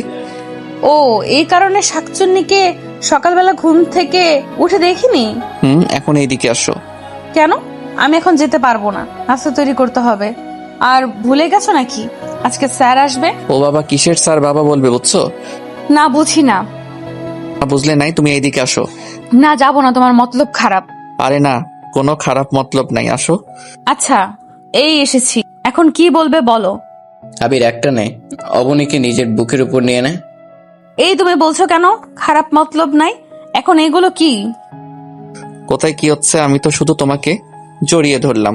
ছাড়ো, আবিদ চলে আসবে। আসুক, সমস্যা কি? সে যে মাহির সাথে রোম্যান্স করে, তখন কি আমি কিছু বলি? ওকে আরিফ। আবির এবং অবনী কথা বলতে বলতে দুজনের চোখে গভীর ভালোবাসায় হারিয়ে গেছে। তাদের কোনো দিকে খেয়াল নেই। তখন হঠাৎ করে মাহি এবং আবির রুমে ঢুকে উপরিক্ত কথাগুলো বলে। তোদের এটা কোনো কাজ হলো? তোদের কোন রোম্যান্সে আমরা ব্যাঘাত ঘটাইছি যে তোরা শুধু আমাদের রোম্যান্সের ভিতরে এসে ঢুকে যাস? আর একটু পরে আসলে কি হতো তোদের? মহাভারত কি অসাধ্য হয়ে যেত? আরে দুলাভাই, তুমি এত রাগো কেন? আমরা কি আর ইচ্ছে করে ঢুকছি নাকি? ভুল করে হয়ে যায়, তার জন্য সরি। তাই বলে কি এত রাগ করবে? রাগ করবো না তো কি করব? হি হি হি করে হাসবো? তা না হয় হাসো, সমস্যাটা কার বলো তো? এই মাহি, চল তো, নাস্তা বানাতে হবে। তারা দু ভাই মাথা ফাটিয়ে ফেলো ঝগড়া করে, সমস্যা নাই, আমরা আমাদের কাজ করতে চাই। আর হ্যাঁ, ভুলে যাবেন না আপনারা, আমাদের মিশনটা আনকমপ্লিট, তাই আজ থেকে আবার মিশনে নামতে হবে আমাদের। আচ্ছা, বলিনি তো। আর তোমার জন্য কি ভোলা যায়? সেটা কিভাবে তাদের ধরবে সেই চিন্তা নিয়ে পড়ে থাকো। একটু রোম্যান্স করার সময় দাও না তুমি। আর অন্যদিকে ওরা দুজন সারাদিন রোম্যান্স করে বেড়ায়, আর আমি, হাই রে ওরা কপাল। আর এই চুপ করো, তুমি সারাদিন শুধু বাজে চিন্তা করো। কোথায় ওই বেড়াদের কিভাবে ধরবো সেটা নিয়ে ভাববে, তা না উনি আছে অন্য চিন্তা নিয়ে। এই মাহি, চল তো, বাজে বকবক করার সময় নেই। চল। তাদের সেই আনকমপ্লিট মিশনের পর থেকে কেটে যায় কয়েকটা মাস। এই কয়েক মাস দেশে ড্রাগসের প্রচার অনেক বেড়ে গেছে। সেদিন রাতে প্রিন্সিপাল স্যারের লোক তাদের রাস্তায় ফেলে আসার পর সে রাস্তা দিয়ে নাইট ডিউটির পুলিশ জনাব আরিফ এবং তার সহকর্মীরা যান। সেখানে তাদের দেখে দ্রুত হসপিটালে নিয়ে যায় এবং তাদের মোবাইল চেক করে সিআইডির এসিপি আদনান সাহেবকে কল দেয়। হ্যালো, আসসালামু আলাইকুম। ওয়ালাইকুম আসসালাম। কে বলছেন? আপনি কি সিআইডির এসিপি? কেন? আর আপনি কে? আমি ঢাকা থানা থেকে বলছি। আপনাদের টিমের 2টা মেয়ে আর 2টা ছেলে গুলি খেয়ে গুরুতর ভাবে আহত হয়েছে। তাদের মোবাইলে আপনার নাম্বার ছিল, আমি সেখান থেকে নিয়েছি। কি? তাদের নাম কি? কি যেন নাম? এই তো আইডি কার্ড। মেয়ে দুইটার নাম অবনী জাহান আর মাহি চৌধুরী অনু, আর ছেলে দুইটার নাম আবির এবং আবিদ। আর কিছুক্ষণ দেরি হলে হয়তো তারা মারা যেত। ভাগ্যক্রমে আমার ডিউটি আজকে সেখানে পড়েছিল, তা না হলে কি হতো একবার ভেবে দেখেছেন? আচ্ছা, আপনি তাদেরকে মৃত বলে দেন। মৃত বলবো মানে? তারা তো জীবিত। আপনাকে আমি যেটা বলেছি সেটা করুন। কোন হসপিটাল আছে সেটা বলুন, আমি আসছি। Okay sir. আর আমরা BRB হসপিটালে আছি, আপনি যত দ্রুত সম্ভব চলে আসুন। ওকে। কি হয়েছে? তোমাকে এরকম দেখাচ্ছে কেন? আর এত রাতে কে কল দিয়েছে? কি বললো যে তোমাকে এরকম দেখাচ্ছে? আবির, আবিদ এবং মাহি আর অবনী মারা গেছে। আরে তুমি কি আমার সাথে মজা করছো? তারা মারা গেছে মানে? না, মজা করছি না, তারা সত্যি মারা গেছে। আজ রাতে তারা ড্রাগস পাচারকারীদের ধরতে গিয়ে সেখানে তাদের সাথে গোলাগুলিতে মারা যায়। স্পটেড। আমি যাচ্ছি তাদের আনতে। আর তাদের মুখও নাকি ঠিকমতো চেনা যাচ্ছে না। মিসেস জাহান আদনান সাহেবের কথা শুনে কাঠ হয়ে বসে থাকে আর আদনান সাহেব চলে আসে ঢাকাতে। তারপর থেকে আর দেখা হয়নি তাদের সবাইকে আদনান সাহেব নিয়ে যায় তার একটা সেফ হাউসে, আর তিনি তাদের ঘোষণা করেন মৃত। সেদিনের পর থেকে কেটে যায় কয়েক মাস, তারাও নিজেদের সামনে নিয়ে আবার আগের মতো হয়েছে। আর এতদিনে তাদের চারজনের ভালোবাসাটাও হয়ে গেছে গভীর। এই তোমরা আসো, নাস্তা রেডি। এই তোমার সমস্যাটা কোথায় বলো তো? সারাদিন এইসব নিয়ে থাকো কেন বলো তো? আর তোরা যেখানে সেখানে এমন আলগা পিরিত না দেখালে হয় না? আর একটা কথা বললে না হয় না, আমরা যেখানে সেখানে প্রেম করব তাতে তোর কি? জলে কেন তোর? তোরা যা খুশি তা কর, আমি গেলাম। রাগে হনহন করে চলে যায়। আরে কই যাও? মরতে যায় যাবে? দিলে তো রাগিয়ে থাকে, এখন যাও গিয়ে রাগ ভাঙাও। আমি যাব কেন? আপনি চান, আপনার বউ আপনি চান। আবির খাবার নিয়ে চলে আসে রুমে। এসে দেখে অবনী কি সব কাগজ নিয়ে ঘাটাঘাটি করছে। তাকে দেখে সেটা লুকিয়ে ফেললো। কি লোকালে আমার থেকে? কিছু না। কি জন্য এসেছো তুমি? কি জন্য এসেছি? আসো নাস্তা খাবে। আর না, আমি খাবো না, তুমি খাও। আরে রাগ করে না, আসো তো। তুমি না খেলে আমিও খাবো না। কিন্তু কি হলো? আমার দিকে তাকাও। আবির অবনীকে তার দিকে ঘুরিয়ে নেয়। আমার চোখের দিকে তাকাও অবনী। না প্লিজ, খেয়ে নাও না। লক্ষ্মীটি আমার। না, এবার খেয়ে নাও। এবার হয়েছে। এটা আরো আগে দিলে তো আর এত কিছু হতো না। খেয়ে নাও। তারপর তারা দুজন নাস্তা সেরে নেয় এবং দেখতে দেখতে দুপুর গড়িয়ে বিকেল হয়ে যায়। পশ্চিম আকাশে সূর্যি মামা হেলে পড়েছে। তার এই ভরা ক্লান্ত দিনটা যেন কিছুক্ষণের মধ্যে অবসর পাবে, তাই কমিয়ে নিয়েছে নিজের তাপ। আর ছেলে পড়ছে তার গন্তব্যে। তেমনি তারা চারজনও পা দিয়েছে এক নতুন অধ্যায়, যেখানে থাকবে শুধু রক্তের গন্ধ। রাতের অন্ধকারে চারদিকে ঝিঝি পোকা ঝিঝি করবে, আর চারজন মানুষ ছুটে চলবে তাদের আপন গতিতে খুনের নেশায়। তারা হয়ে গেছে সাইকো খুনের নেশায়। ভরা ক্লান্ত বিকেলে তারা চারজন বসে বসে গল্প করছে। গল্প বললে ভুল, তারা প্ল্যান সাজাচ্ছে। তখন হঠাৎ কলিং বেলটা বেজে উঠে। মাহি উঠে গিয়ে দরজা খুলে দেয়, দেখে স্যার। আদনান সাহেব এসেছেন। তিনি ভিতরে ঢুকে গিয়ে সোফায় বসে। কেমন আছো তোমরা? জি স্যার, ভালো। আরে পাগল মেয়ে, স্যার কিসের? বাবা বলে ডাকো। আবার স্যার? তোরা দুজনে তো আমার মেয়ে। তোদের আমি আমার ছেলের বউ হিসেবে নেব না নেব তার নিজের মেয়ে হিসেবে নেব। দুজনেই নিজেদের চোখের পানি আর বাদ মানছে না। দুজনেরই ফর্সা কোমল গালবে মুক্ত দানার মতো চোখের লোনা জল ঝরে পড়ছে। এ যেন দুঃখের কান্না না, এ যেন সুখের কান্না। কান্না তো আবশ্যক, কারণ তারা দুজনেই তো ছোটবেলা থেকে মা বাবার আদর পায়নি, বাবা মা বলে কাউকে ডাকতে পারেনি। আরে বোকামে কাঁদছিস কেন? আমাকে কি তোর বাবা ডাকতে পারবি না? কি আমার মেয়ের অভাবটা কি পূরণ করবি না? হ্যাঁ, অবশ্যই করব বাবা। বলে দুজন আদনান সাহেবকে জড়িয়ে ধরেন আর কান্না করতে থাকেন। পাগলি মেয়েরা, এবার থাম। তোরা যদি আর কান্না করিস তাহলে আমি কিন্তু এখন চলে যাব। না বাবা, আমরা আর কাঁদবো না। এই দেখো, আমরা কাঁদছি না, হাসছি। অবনীর কথায় তারা 3 পিক হেসে দেয়, যা অবনীর একদম পছন্দ হয়নি। যার ফলস্বরূপ আবিরকে খেতে জোরে এক লাথি, যা সবার অগোচরে। আবির লাথি খাওয়ার সাথে সাথে আউ বলে চিৎকার দিয়ে ওঠে। কি হয়েছে রে আবির, এভাবে চিৎকার দিলি কেন? না বাবা, কিছু না। ও পিঁপড়া কামড় দিয়েছে, তাই না আবির? বাবা পিঁপড়া ছিল? পিঁপড়ার কামড়ে এত জোরে চিৎকার দেওয়া লাগে নাকি? বড় পিঁপড়া ছিল, তাই না দুলাভাই? অনেক বড় পিঁপড়া। আরে অবনীর দিকে তাকিয়ে কথাটা বলে আবির। এই, তুমি আমার দিকে তাকিয়ে এই কথাটা বললে কেন? তাহলে কি তুমি আমাকে পিঁপড়া বোঝাতে যাচ্ছ? আরে না, আমি তোমাকে বোঝাবো কেন, আমি তো বুঝিয়েছি। আবার তোরা থাম তো, সারাদিন কি এরকম ঝগড়াই করছ নাকি? বাবা ঠিকই ধরেছেন, এরা সারাদিন শুধু ঝগড়া করে, আলাদা আলাদা রুমে থাকে, যেন ওর তো রাতের বেলাতেও তাদের ঝগড়া হয়। জানি না এক রুমে থাকতে দিলে যে কে কার কি অবস্থা করবে কে জানে। এই, তুই চুপ কর। আচ্ছা চুপ।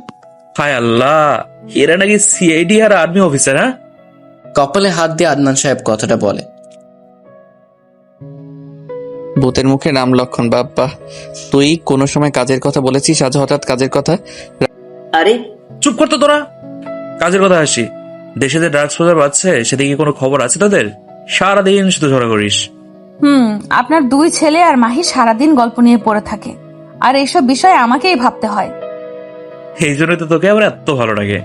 রাখো তোমার ভালো লাগা, আমাদেরকে তো এখন আর ভালো লাগবে না। আচ্ছা, আমি কিছু বলবো না, তোরা শুধু মিশনটা দ্রুত শেষ কর আর আমি যাই। তোদের আম্মু তা না হলে টেনশন করবে। সে কি বাবা, খেয়ে যাবেন? না রে মা, তোদের যে দিন ছেলে বউ করে নিয়ে যাব, তখন তোদের হাতের রান্না মন ভরে খাবো। ঠিক আছে বাবা। তাহলে আমি আসি। সাবধানে যাবে, আব্বু আর আম্মুকে আমাদের সালাম দিবে এবং অতি দ্রুত আমরা মিশন কমপ্লিট করে ফিরে আসবো। আদনান সাহেব বাড়ি থেকে বের হয়ে যায়। তার আজকে রাত্রে শুরু প্রথম মিশন। আজকেই? প্রথম টার্গেট কে?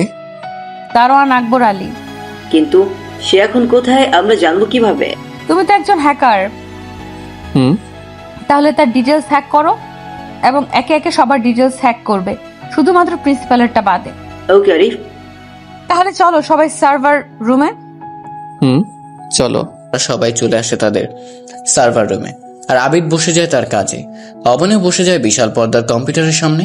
অবনী বসে কম্পিউটার সুইচ অন করার সাথে সাথে পুরো ভার্সিটির এবং প্রিন্সিপাল স্যারের বাড়ি পর্যন্ত কম্পিউটার শো করছে।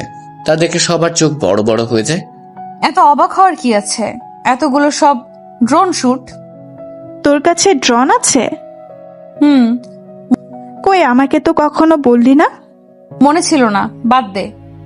কিন্তু ড্রোনগুলো তো আমাদের থেকে প্রায় 10 থেকে 30 কিলোমিটার দূরে। এত দূর থেকে এগুলো কন্ট্রোল করছো কিভাবে?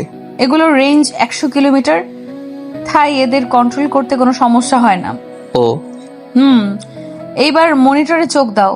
তারা সবাই প্রায় 30 মিনিটের মতো রুমে বসে পর্যবেক্ষণ করছিল। এর ভিতরে আবিদ বাকিদের ডাটা অফ করে ফেলেছে। এই আপনি দেখ, আকবর আলী তো বের হয়ে যাচ্ছে। রেডি হও সবাই মিশনের জন্য। তাকে তার বাড়িতেই মারবো। বাড়িতে? তাহলে সমস্যা নাই, তাদেরকে তার পাপ কাজের ডিটেলস দিয়ে চলে আসবো। অবনীর কথায় সবাই সম্মতি জানিয়ে তাদের মিশনের জন্য রেডি হয়ে নেয় আর বেরিয়ে পড়ে এক মন খেলার উদ্দেশ্যে। 4 জন মানুষ দাঁড়িয়ে আছে একজন মানুষের সামনে। মুখে তাদের কালো মাস্ক এবং পরনে কালো কোট। তাদের সামনে বেঁধে রাখা হয়েছে একজনকে। সে আর কেউ নয়, আকবর মিয়া। এই, তোর কাকে বেঁধে রেখেছিস জানিস না? তোদের জানে মেরে ফেলবো। আরে কুল, আকবর মিয়া এত তারা কিসের মারার জন্য? একবার ছাড়া পেয়ে নেই, তোদের এক এক করে গুলি করে মারবো। আরে মিয়া আন্নে, আপনারও তো কিয়া মারবেন? আমারই তো আন্নেরে মারতাম আইসি। কি আমাকে মারবি তোরা? তোদের মতো বাচ্চা ফোলাপাইন। আমি কারোক জানিস না তোরা। আমি যদি মরেও যাই তোদের তারা ছাড়বে না। আরে তুই তো মরবি, সাথে তোর আতি পাতি মাস্তান সব মরবে। বাইরে রাস্তা, তোর বউ বাচ্চাকে দেখছিস না কেন? নাকি তুই বিয়েও করিসনি? হ্যাঁ, আমার বউ বাচ্চা গ্রামের বাড়িতে গেছে, তাদের কিছু করবি না তোরা? তাদের কিছু করব না, শুধু তোর কুকর্মের কথাগুলো জানাবো। তোরা কে রে? এতক্ষণ থেকে আমাকে বেঁধে রেখে বাজে বক বক করছিস? সাহস থাকলে মুখ খুলে সামনাসামনি হ। আচ্ছা দেখো তো আমাদের চিনতে পারছিস কিনা। এই কথা বলেই সবাই একসাথে মুখের মাস্ক খুলে ফেলে আর আকবর মিয়া তাদের দেখে ভূত দেখার মতো চমকে ওঠে। তোরা এখনো বেঁচে আছিস? কোনো কি ভেবেছিলি মরে যাব? আরে আল্লাহ যাকে এই দুনিয়াতে রাখবে তাকে বান্দা হাজার চেষ্টা করে মারতে পারবি না? তোকে বলেছিলাম এইটাই তোর শেষ সুযোগ। কথাটা বলার সাথে সাথে তার কপাল ছিদ্র করে একটা বুলেট মাথার এপার ওপার হয়ে যায় আর আকবর মিয়ার নিথর দেহ চলে ঢলে পড়ে চেয়ারের উপর। সবাই অবনের দিকে তাকিয়ে আছে আর হাতে থাকা সাইলেন্সার লাগানো গুলি এখনো তাক করা আছে আকবর মিয়ার দিকে। তোকে বলেছিলাম এইটাই তোর শেষ সুযোগ, পরের বার কোনো সুযোগ পাবি না দ্বিতীয়বার কথা বলার জন্য। ওকে নিয়ে ভার্সিটি গেটের সামনে ফেলে দাও, আর এই মেমোরি কার্ডটা তার বুক পকেটে রেখে দিবে। ওকে। তারা আকবর মিয়াকে নিয়ে ফেলে দেয় ভার্সিটি গেটের সামনে। পরের দিন সকালবেলা আবির বসে বসে টিভিতে খবর দেখছে, সকল চ্যানেলে এই সংবাদ। ঢাকা বিশ্ববিদ্যালয়ের দারোয়া আকবর মিয়াকে কে বা কারা রাতের অন্ধকারে খুন করে ভার্সিটির সামনে ফেলে রেখে গেছে। খুনি প্রমাণ করা যায়নি, কে করেছে আর কারা করেছে শত্রুতা থাকতে পারে, কিন্তু আকবর মিয়ার পকেট থেকে একটি মেমোরি কার্ড পাওয়া গেছে। সেটার ভিতরে কি আছে তার খবর এখনো আমাদের হাতে এসে পৌঁছায়নি। পরবর্তী আপডেট জানতে চোখ রাখুন চ্যানেলে। বিপদ মাত্র একটা গেল। বাকিগুলো যাবে খুব দ্রুত। এই নাস্তা রেডি, আসো। আর নিজেদের কাজের খবর নিজেরা দেখলে হবে? আরে বুঝোস না, তারা যে এটা করেছে তা দেখতে হবে না? বুঝি। কচু বুঝো, তুমি নিজে সবকিছু করে আর আমাদের পস্তাও।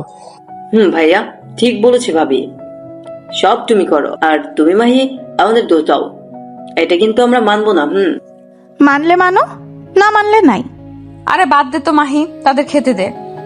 এই আসো, খেয়ে উদ্ধার করো আমাদের। সারাদিন একটা কাজও করে না, শুধু বসে বসে মোবাইল ঘাটবে, না হয় টিভি দেখবে। আমাদের কোনো কাজ আছে যে আমরা করব? কেন, সারাদিন তো বসেই থাকো। আমরা যে সারাদিন রান্না করি, আমাদেরও তো একটু হেল্প করতে পারো তোমরা। না, তা না করে তারা রাজার মতো করে বসে থাকে দুজন। আচ্ছা বাবা, আজকে রান্না আমরা করব। কি আমরা? কেন, তুই পারবি না? অবশ্যই তুই পারবি না। বসে বসে তাহলে ভাবির বকা খেয়ে পেট ভরা। কে বলেছে রান্না করবে না? আমি তোকে বলেছি। বেশি বুঝোস কেন তুই? ও, আমি এখন বেশি বুঝি তাই না? এই তোমরা চুপ করবে? কে কতটুকু রান্না পারে আর কারটা ভালো হয় দেখা যাবে। হি হি হি। ওকে, তাহলে নাস্তা করে চলে যাও কিচেনে। তারা সবাই নাস্তা করে অবনী এবং মাহি বসেছে টিভি দেখতে, আর আবির যায় রান্না করতে। এই ভাইয়া, আমি তো ঠিক মতো রান্না পারি না। তাহলে এতক্ষণ বড় বড় কথা বললি কেন? আমার থেকে শেখ। আসছে আমার থেকে শিখ রান্না, নিজেও তো পারি না রান্না। কে বলেছে তোকে আমি রান্না পারি না? এই তোমরা ঝগড়া করবে নাকি রান্না করবে? করছি। তারা দুজন সর্বপ্রথম চলে যায় পেঁয়াজ কাটতে। পেঁয়াজ কাটতে কাটতে হঠাৎ আউ করে একটা শব্দ হয়, আর আবির হি হি করে হেসে দেয়। হি হি হি? কি রে, এতক্ষণ তো আমাকে বললি, এখন তাহলে তোর কাটলো কেন? এতক্ষণে অবনী আর মাহি কিচেনে এসে হাজির। তাদের চিৎকারে তারা চলে আসে। এসে দেখে তারা দুজন একে অপরের দিকে তাকিয়ে হাসছে, কিন্তু তাদের হাত থেকে রক্ত পড়ছে সেদিকে কোনো খেয়াল নেই। হঠাৎ কারো ঠোঁটের কোমল স্পর্শে দুজনের হাসি থেমে যায়। অবনী আর মাহি তাদের আঙুলগুলো এতক্ষণে মুখে পড়ে নিয়েছে। তারা তাদের দিকে এক মনে তাকিয়ে আছে। কখন যে তারা দুজন তাদের আঙুল ছেড়ে দিয়েছে সেদিকে কোনো খেয়াল নেই। ওই কি দেখছো? হঠাৎ অবনীর প্রশ্নে তাদের ধ্যান ভাঙে। না, কিছু না। তোমাদের যে হাত কেটে গেছে সেদিকে কোনো খেয়াল আছে? তারা দুজন হেসেই যাচ্ছে। যে কাজ পারো না সে কাজ করতে আসো কেন? না মানে? হয়েছে, এবার যাও তোমরা দুজন। তারা দুজন কিচেন রুম থেকে চলে আসে, আর বাকি দুজন রান্না করতে থাকে। স্যার, আমাদের সাথে একজনকে কে বা কারা মেরে ফেলেছে শুনেছি। তার সকলে ড্রাগস পাচারের তথ্য নাকি পুলিশ পেয়েছে তার সাথে পাওয়া মেমোরি কার্ডে। চিন্তার বিষয় এটা। কে মারতে পারে তাকে, সাথে তার সকল কুকর্মের ডিটেলস। স্যার, আমার মনে হচ্ছে আমাদের উপর কেউ নজর রাখছে। কিন্তু কে? এই আর্মি আর সিআইডি অফিসারদের মেরে ফেলার পর থেকে তো আর কেউ এরকম আসেনি। স্যার, এটা খুব চিন্তার বিষয়। আর সবাইকে সাবধানে থাকতে হবে। আরে বাদ দে তো, একটা মরেছে তো কি হয়েছে, আমাদের কাজ তো আর থেমে থাকবে না। এরকম কত মরবে, কত আসবে। আর হ্যাঁ, আমাদের তো সকল ডাটা হ্যাক হয়ে গেছে, সেখানে একটাই লেখা, AC is back. Principal sir কপালে আবার চিন্তার রেশ দেখা দিল, কিন্তু সেটা কাউকে বুঝতে দেয়নি। তোরা আজকের মতো যে যার বাড়িতে যাও, আর ভয় পাবার কোনো কারণ নেই। সবাই যে যার মতো চলে যায়। দেখতে দেখতে রাত হয়ে যায়। এই তোমরা রেডি তো? ইয়েস ম্যাম, সবাই একসাথে বলে। তাহলে চলো বের হওয়া যাক। চলো। তারা সবাই আবার রাতের অন্ধকারে বেরিয়ে পড়ে, আর একটা খুনের নেশায়, এবং কিছুক্ষণের মধ্যে পৌঁছে যায় ভার্সিটির সামনে। তাদের আজকের টার্গেট দারোয়ান মফিজ মিয়া। আসসালামু আলাইকুম চাচা, কেমন আছেন? আমি ভালো আছি, কিন্তু তোমরা কারা আর এত রাতে এখানে কেন? রাতের বেলা এই এলাকা মোটেও ভালো না, তোমরা চলে যাও এখান থেকে। যা বাবা, খালা সালামে যাওয়াটা দিল না। আবিদ মনে মনে কথাটা বলে তারা গতকালকের মতো মুখে মাস্ক এবং পরনে কালো কোট ছিল, তাই তাদের চিনতে পারেনি। আসলে চাচা আমরা রাস্তা ভুলে গেছি, তাই এদিকে চলে এসেছি। আর আমাদের না সামনের দিকে যেতে ভয় করছে, যদি আপনি আমাদের সাথে কিছুটা যেতেন। তোমরা তিনজন হয়ে ভয় করছো, আর তোমাদের দেখে মনে হচ্ছে অনেক বড় ঘরের সন্তান। প্লিজ চাচা, এই মোড়টা পার করে দিলে হবে। শুনেছি এই মোড়ে নাকি ভূত থাকে, আমরা আবার ভূত অনেক ভয় করি। আচ্ছা, তোমরা এত করে যখন বলছো তখন না হয় দিয়ে আসলাম কিছুটা। তারা সবাই এবং মফিজ মিয়া হেঁটে চলল। কিছুটা যাওয়ার পর মোড় পার হওয়ার সাথে সাথে আবির এবং আবির তাকে গাছের সাথে বেঁধে ফেলে। এই তোমরা কি করছো? এটা আমাকে বাঁধছো কেন? তোকে মারার জন্য। মফিজ মিয়াকে আর কোনো কথার সুযোগ না দিয়ে তার মুখে টেপ মেরে দেওয়া হয়। গতকালকে আকবর মিয়াকে মারতে আমরা প্রচুর কথা বলেছি, কিন্তু আজকে বেশি কথা বলবো না। শুধু একটা প্রশ্ন করব, সোজা উত্তর দিবি, না হলে খালাস। অবনী আর বাকি সবাই মুখের মাস্ক খুলে ফেলে। তাদের দেখে মফিজ মিয়ার চোখ বড় বড় হয়ে যায় আর মুখ আওয়াজ করছে। অবনী গিয়ে তার মুখের ট্যাপ খুলে দেয়। তো তোমরা বেঁচে আসছিস? কেন, কি ভেবেছিস মরে যাব? বেশি সময় নষ্ট করব না, শুধু একটা প্রশ্ন করব, সঠিক উত্তর দিবি। তোদের বসের নাম কি? জানি না। আর কোনো শব্দ বের হয় না, শরীরটা আস্তে আস্তে নিস্তেজ হয়ে যাচ্ছে তার। একটা গুলি এসে লাগে তার কপালে। গুলি হাতে দাঁড়িয়ে আছে অবনী। আরে বাবা, আজকেও তুমি মেরে দিলে, আমাদেরকেও তো মারার সুযোগ দিবে একটু। অবনী কাউকে সুযোগ দেয় না, সেই সুযোগ নেয়। আর ওকে ভার্সিটির গেটের সামনে নিয়ে ফেলে দাও। হ্যাঁ, নিজে মারবে আর আমাদের বলবে ফেলতে। ফেলবে কিনা সেটা বলো। আরে ফেলবো তো, এই তো ফেলে দিচ্ছি। তারা দুজন মফিজ মিয়াকে ধরে এনে ফেলে দেয় ভার্সিটি গেটের সামনে, আর পিছনে তারা দুজন খিলখিল করে হেসে দেয়। এই ভাইয়া, কি চিল্লাচ্ছিস কেন? আরে রাগুস কেন? একটা সুযোগ আছে তাদের টিচ করার। বড় ভাইদের সামনে এগুলো বলতে লজ্জা করে না? আসছে বড় ভাই হতে। তোর মনে চায় ভাবে কিছু মুখেতে, কি মনে চায় না? কিন্তু কিভাবে? আমি যেভাবে করব তুইও সেভাবে করবি। ওকে। এতক্ষণে মাহি আর অবনী তাদের কাছে চলে এসেছে। এই মাহি, দেখো তো, আমার চোখে মনে হয় কিছু একটা পড়েছে। কই দেখি। এই অবনী, দেখো তো, আমার চোখে মনে হয় কিছু পড়েছে। থাক, লাগবে না, আমি দেখে নিচ্ছি। আরে আমি কি বললাম, এদিকে আসো, আমি দেখে দিচ্ছি। তারা দুজন দুজনের চোখের কাছে নিজেদের চোখ নিতেই তারা দুজন তাদের নিজেদের চাঁট ফুট এক করে দেয়। মাহি এবং অবনী এরকম হঠাৎ লিপ কিসে ঘাবড়ে যায়, তবুও নিজেদের ঠিক করে হাত চাটতে চেষ্টা করে, কিন্তু তাদের সাথে না পেরে রেসপন্স দিতে থাকে। কিছুক্ষণ থাকার পর দুজন দুজনকে ছেড়ে দেয়। এই তোমাদের চোখে কি পড়ছিল? কি করবো বলো, তোমাকে বললে তো তুমি দাও না, তাই কৌশল করে নিয়ে নিলাম। মিশনে এসেও তোমাদের দুই ভাইয়ের লুচ্চামি গেল না। প্ল্যানটা ছিল কার? আবিদের। আবার হাসে? তোমার হাসি আমি ছুটাচ্ছি, এখান থেকে চেয়ে নি। এই তোরা চল, এখানে আর থাকা যাবে না, তোরা বাড়িতে গিয়ে ঝগড়া করিস। চল। অতঃপর তারা চারজন সেখান থেকে প্রস্থান করে। পরদিন সকালবেলা টিভিতে সেই আগের ন্যায় একই নিউজ। আজও ঢাকা ভার্সিটির দারোয়ান মফিজকে কে বা কারা খুন করে রেখে গেছে। আগের খুনের মতো খুনি এবং ক্রু রেখে যায়নি। পুলিশ ধারণা করছে তাদের খুন এবং এবারের খুনটা ওই একই ব্যক্তি করেছে। জানা গেছে মফিজ মিয়া ড্রাগ পাচারকারীদের সাথে যুক্ত ছিলেন। পরবর্তী আপডেটের জন্য চোখ চ্যানেলেই চোখ রাখুন। দেখছো, আমরা অল্প কয়েকদিনে ফেমাস হয়ে যাব। আসছে প্রেমাস হতে। নিজের কাজ ঠিক মতো করো। আমি তো আমার কাজ ঠিক মতোই করছি, তুমি নিজের কাজ ঠিক মতো করো। সারাদিন শুধু ফাঁকিবাজি করো তুমি। কি আমি ফাঁকিবাজি করি? নিজে কাজে ফাঁকি দিয়ে আমার উপর চাপাচ্ছ? আসছে, আমি তার উপর আমার দোষ চাপাতে যাব? আমি আমার কাজ ঠিক মতোই করি। কিভাবে করো জানা আছে আমার। জানা থাকলে ভালো। তুমি এই তোরা তোদের ঝগড়া থামাবি নাকি সারাদিন ঝগড়া করবি? ঝগড়া কি আমি করতে আসছি নাকি সে? তুমি করতে আসছো আমার সাথে, সেধে সেধে ঝগড়া করতে। আমার বয়ে গেছে তোমার সাথে সাথে সাথে ঝগড়া করতে যেতে। এই থাম বলতেছি, সারাদিন শুধু ঝগড়া করস কেন তোরা? ও এখন আমরা করলেই দোষ, তোরা যে সারাদিন ঝগড়া করিস সেটার বেলায় কি হবে? শুধু আমরা ঝগড়া করলেই দোষ। যা বাবা, এখানে আমাদের টানার কি আছে? তোমরা তোমাদের মতো ঝগড়া করো না, তোমাদেরকে মানা করছে। আপনার বউ বোন আমার, আর কিছু বলবো না তোরে। তোরা তোদের মতো থাক, আমরা আমাদের মতো। তারা দুজন চলে যায়। এদিকে অবনী আর আবির বোকার মতো চেয়ে থাকে। তোমাদের কে মানা করছে?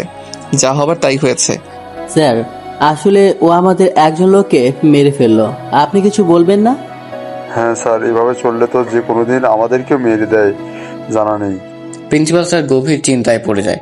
তবুও সে নিজেকে ঠিক করে বলে, কিছু হবে না, আগামীকাল বস আসবে, আমরা সে গোপন আস্থানায়। তাহলে স্যার আমরা কি আসতে হবে? আচ্ছা, আজকে যা, ভার্সিটি ছুটি হয়ে গেছে অনেক আগে, আর কালকে ভার্সিটিতে আসতে হবে না, সোজা আমার আস্থানায় চলে আসবি রাতে। ঠিক আছে স্যার। দেখতে দেখতে দুপুর শেষে বিকেল, আর বিকেল শেষে রাত্রি। আর এই রাতেই কেউ একজন কাউকে মারার জন্য প্ল্যান সাজাচ্ছে। সে আর কেউ নয়, অবনী। আজকের প্ল্যানটা হবে ভিন্ন রকম। ভিন্ন রকম, কারণ শফিক এবং সবুজ স্যার ভাই, তারা একই বাড়িতে থাকে, আর তাদের ফ্যামিলির সামনে তাদের মারতে পারবো না। তার থেকে বড় কথা, তাদের থেকে অনেক ইনফরমেশন পাওয়া যাবে। তাই তাদের জঙ্গলের পাশে যে ভাঙা বাড়িটা আছে সেখানে তুলে আনবো। তো তোর প্ল্যান কি? তোদের কিভাবে তুলে আনবো? শোন, অবনী তাদের সবাইকে তার প্ল্যান বুঝিয়ে দেয়। বুঝলে সবাই? চলো। তাহলে চলো, বেরিয়ে পড়া যাক। আর সবাই তাদের নিজেদের প্ল্যান বুঝে নিয়ে বেরিয়ে পড়ে ঘরের পরে স্যারদের বাড়ির উদ্দেশ্য। অবনী আগে থেকেই তার ড্রোন নিয়ে তাদের উপর নজর রেখে বাড়ির ঠিকানা এবং পরিবার সম্পর্কে জেনে নিয়েছে। তাই তাদের বাড়ির ঠিকানা জোগাড় করা লাগলো না, সোজা গিয়ে অ্যাটাক। এই অপনি দেখ, ওরা তো দেখি টং দোকানে বসে চা খাচ্ছে। তাহলে আমাদের কাজটা তো আরো সহজ হয়ে গেল। কষ্ট করে তাদের বাড়ি থেকে তুলে আনতে হবে না। গাইস, রেডি হও। তারা দোকান থেকে বের হয়ে কিছুটা গেলেই অজ্ঞান হওয়ার স্প্রে মেরে তুলে নিব। আমরা রেডি। তারা সবাই অপেক্ষা করছিল তারা কতক্ষণে বের হবে। তাদের সে আর অপেক্ষার অবসান ঘটে কিছুক্ষণ পর। তারপর দুজন দোকান থেকে বের হয়ে যাওয়ার পর তাদের অজ্ঞান করে তুলে আনা হলো। গুলশান নীরবতা চারদিকে। কিছুক্ষণ পর দূরে কোথাও শেয়ালের এবং কুকুরের ঘেউ ঘেউ আওয়াজ আসছে। আর চারজন মানুষ পিস্তল হাতে দাঁড়িয়ে আছে দুজন মানুষের সামনে। সামনে দুজন মানুষের চেয়ারের সাথে বেঁধে রাখা হয়েছে। এই, তোরা কারা? আমাদের এইভাবে তুলে আনছিস কেন? কেন চিনতে পারেন নাই স্যার? আরে মুখ না দেখলে তোদের চিনবো কি হবে? মানুষ কি চোখে দেখে চেনা যায় নাকি? ওকে, তাহলে দেখেন। তারা চারজন তাদের মুখের মাস্ক খুলে ফেলে। তাদের দেশে দুজনের চোখ বড়। তোরা বেঁচে আছিস? কিন্তু কিভাবে? সেদিন তো তোদের আমি নিজের হাতে মেরেছি, তাও বেঁচে গেলি কিভাবে?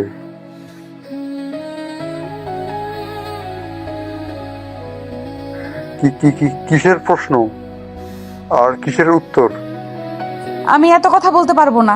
এই মাহি, তুই জিজ্ঞেস কর। স্যার, আপনাদের বেশি কিছু জিজ্ঞেস করব না, শুধু কয়েকটা প্রশ্ন করব, তার সঠিক উত্তর দেবেন। আপনার বসের নাম কি? জানি না। আপনাদের বস কোথায় থাকে? জানি না। আপনাদের বসকে পাবো কোথায়?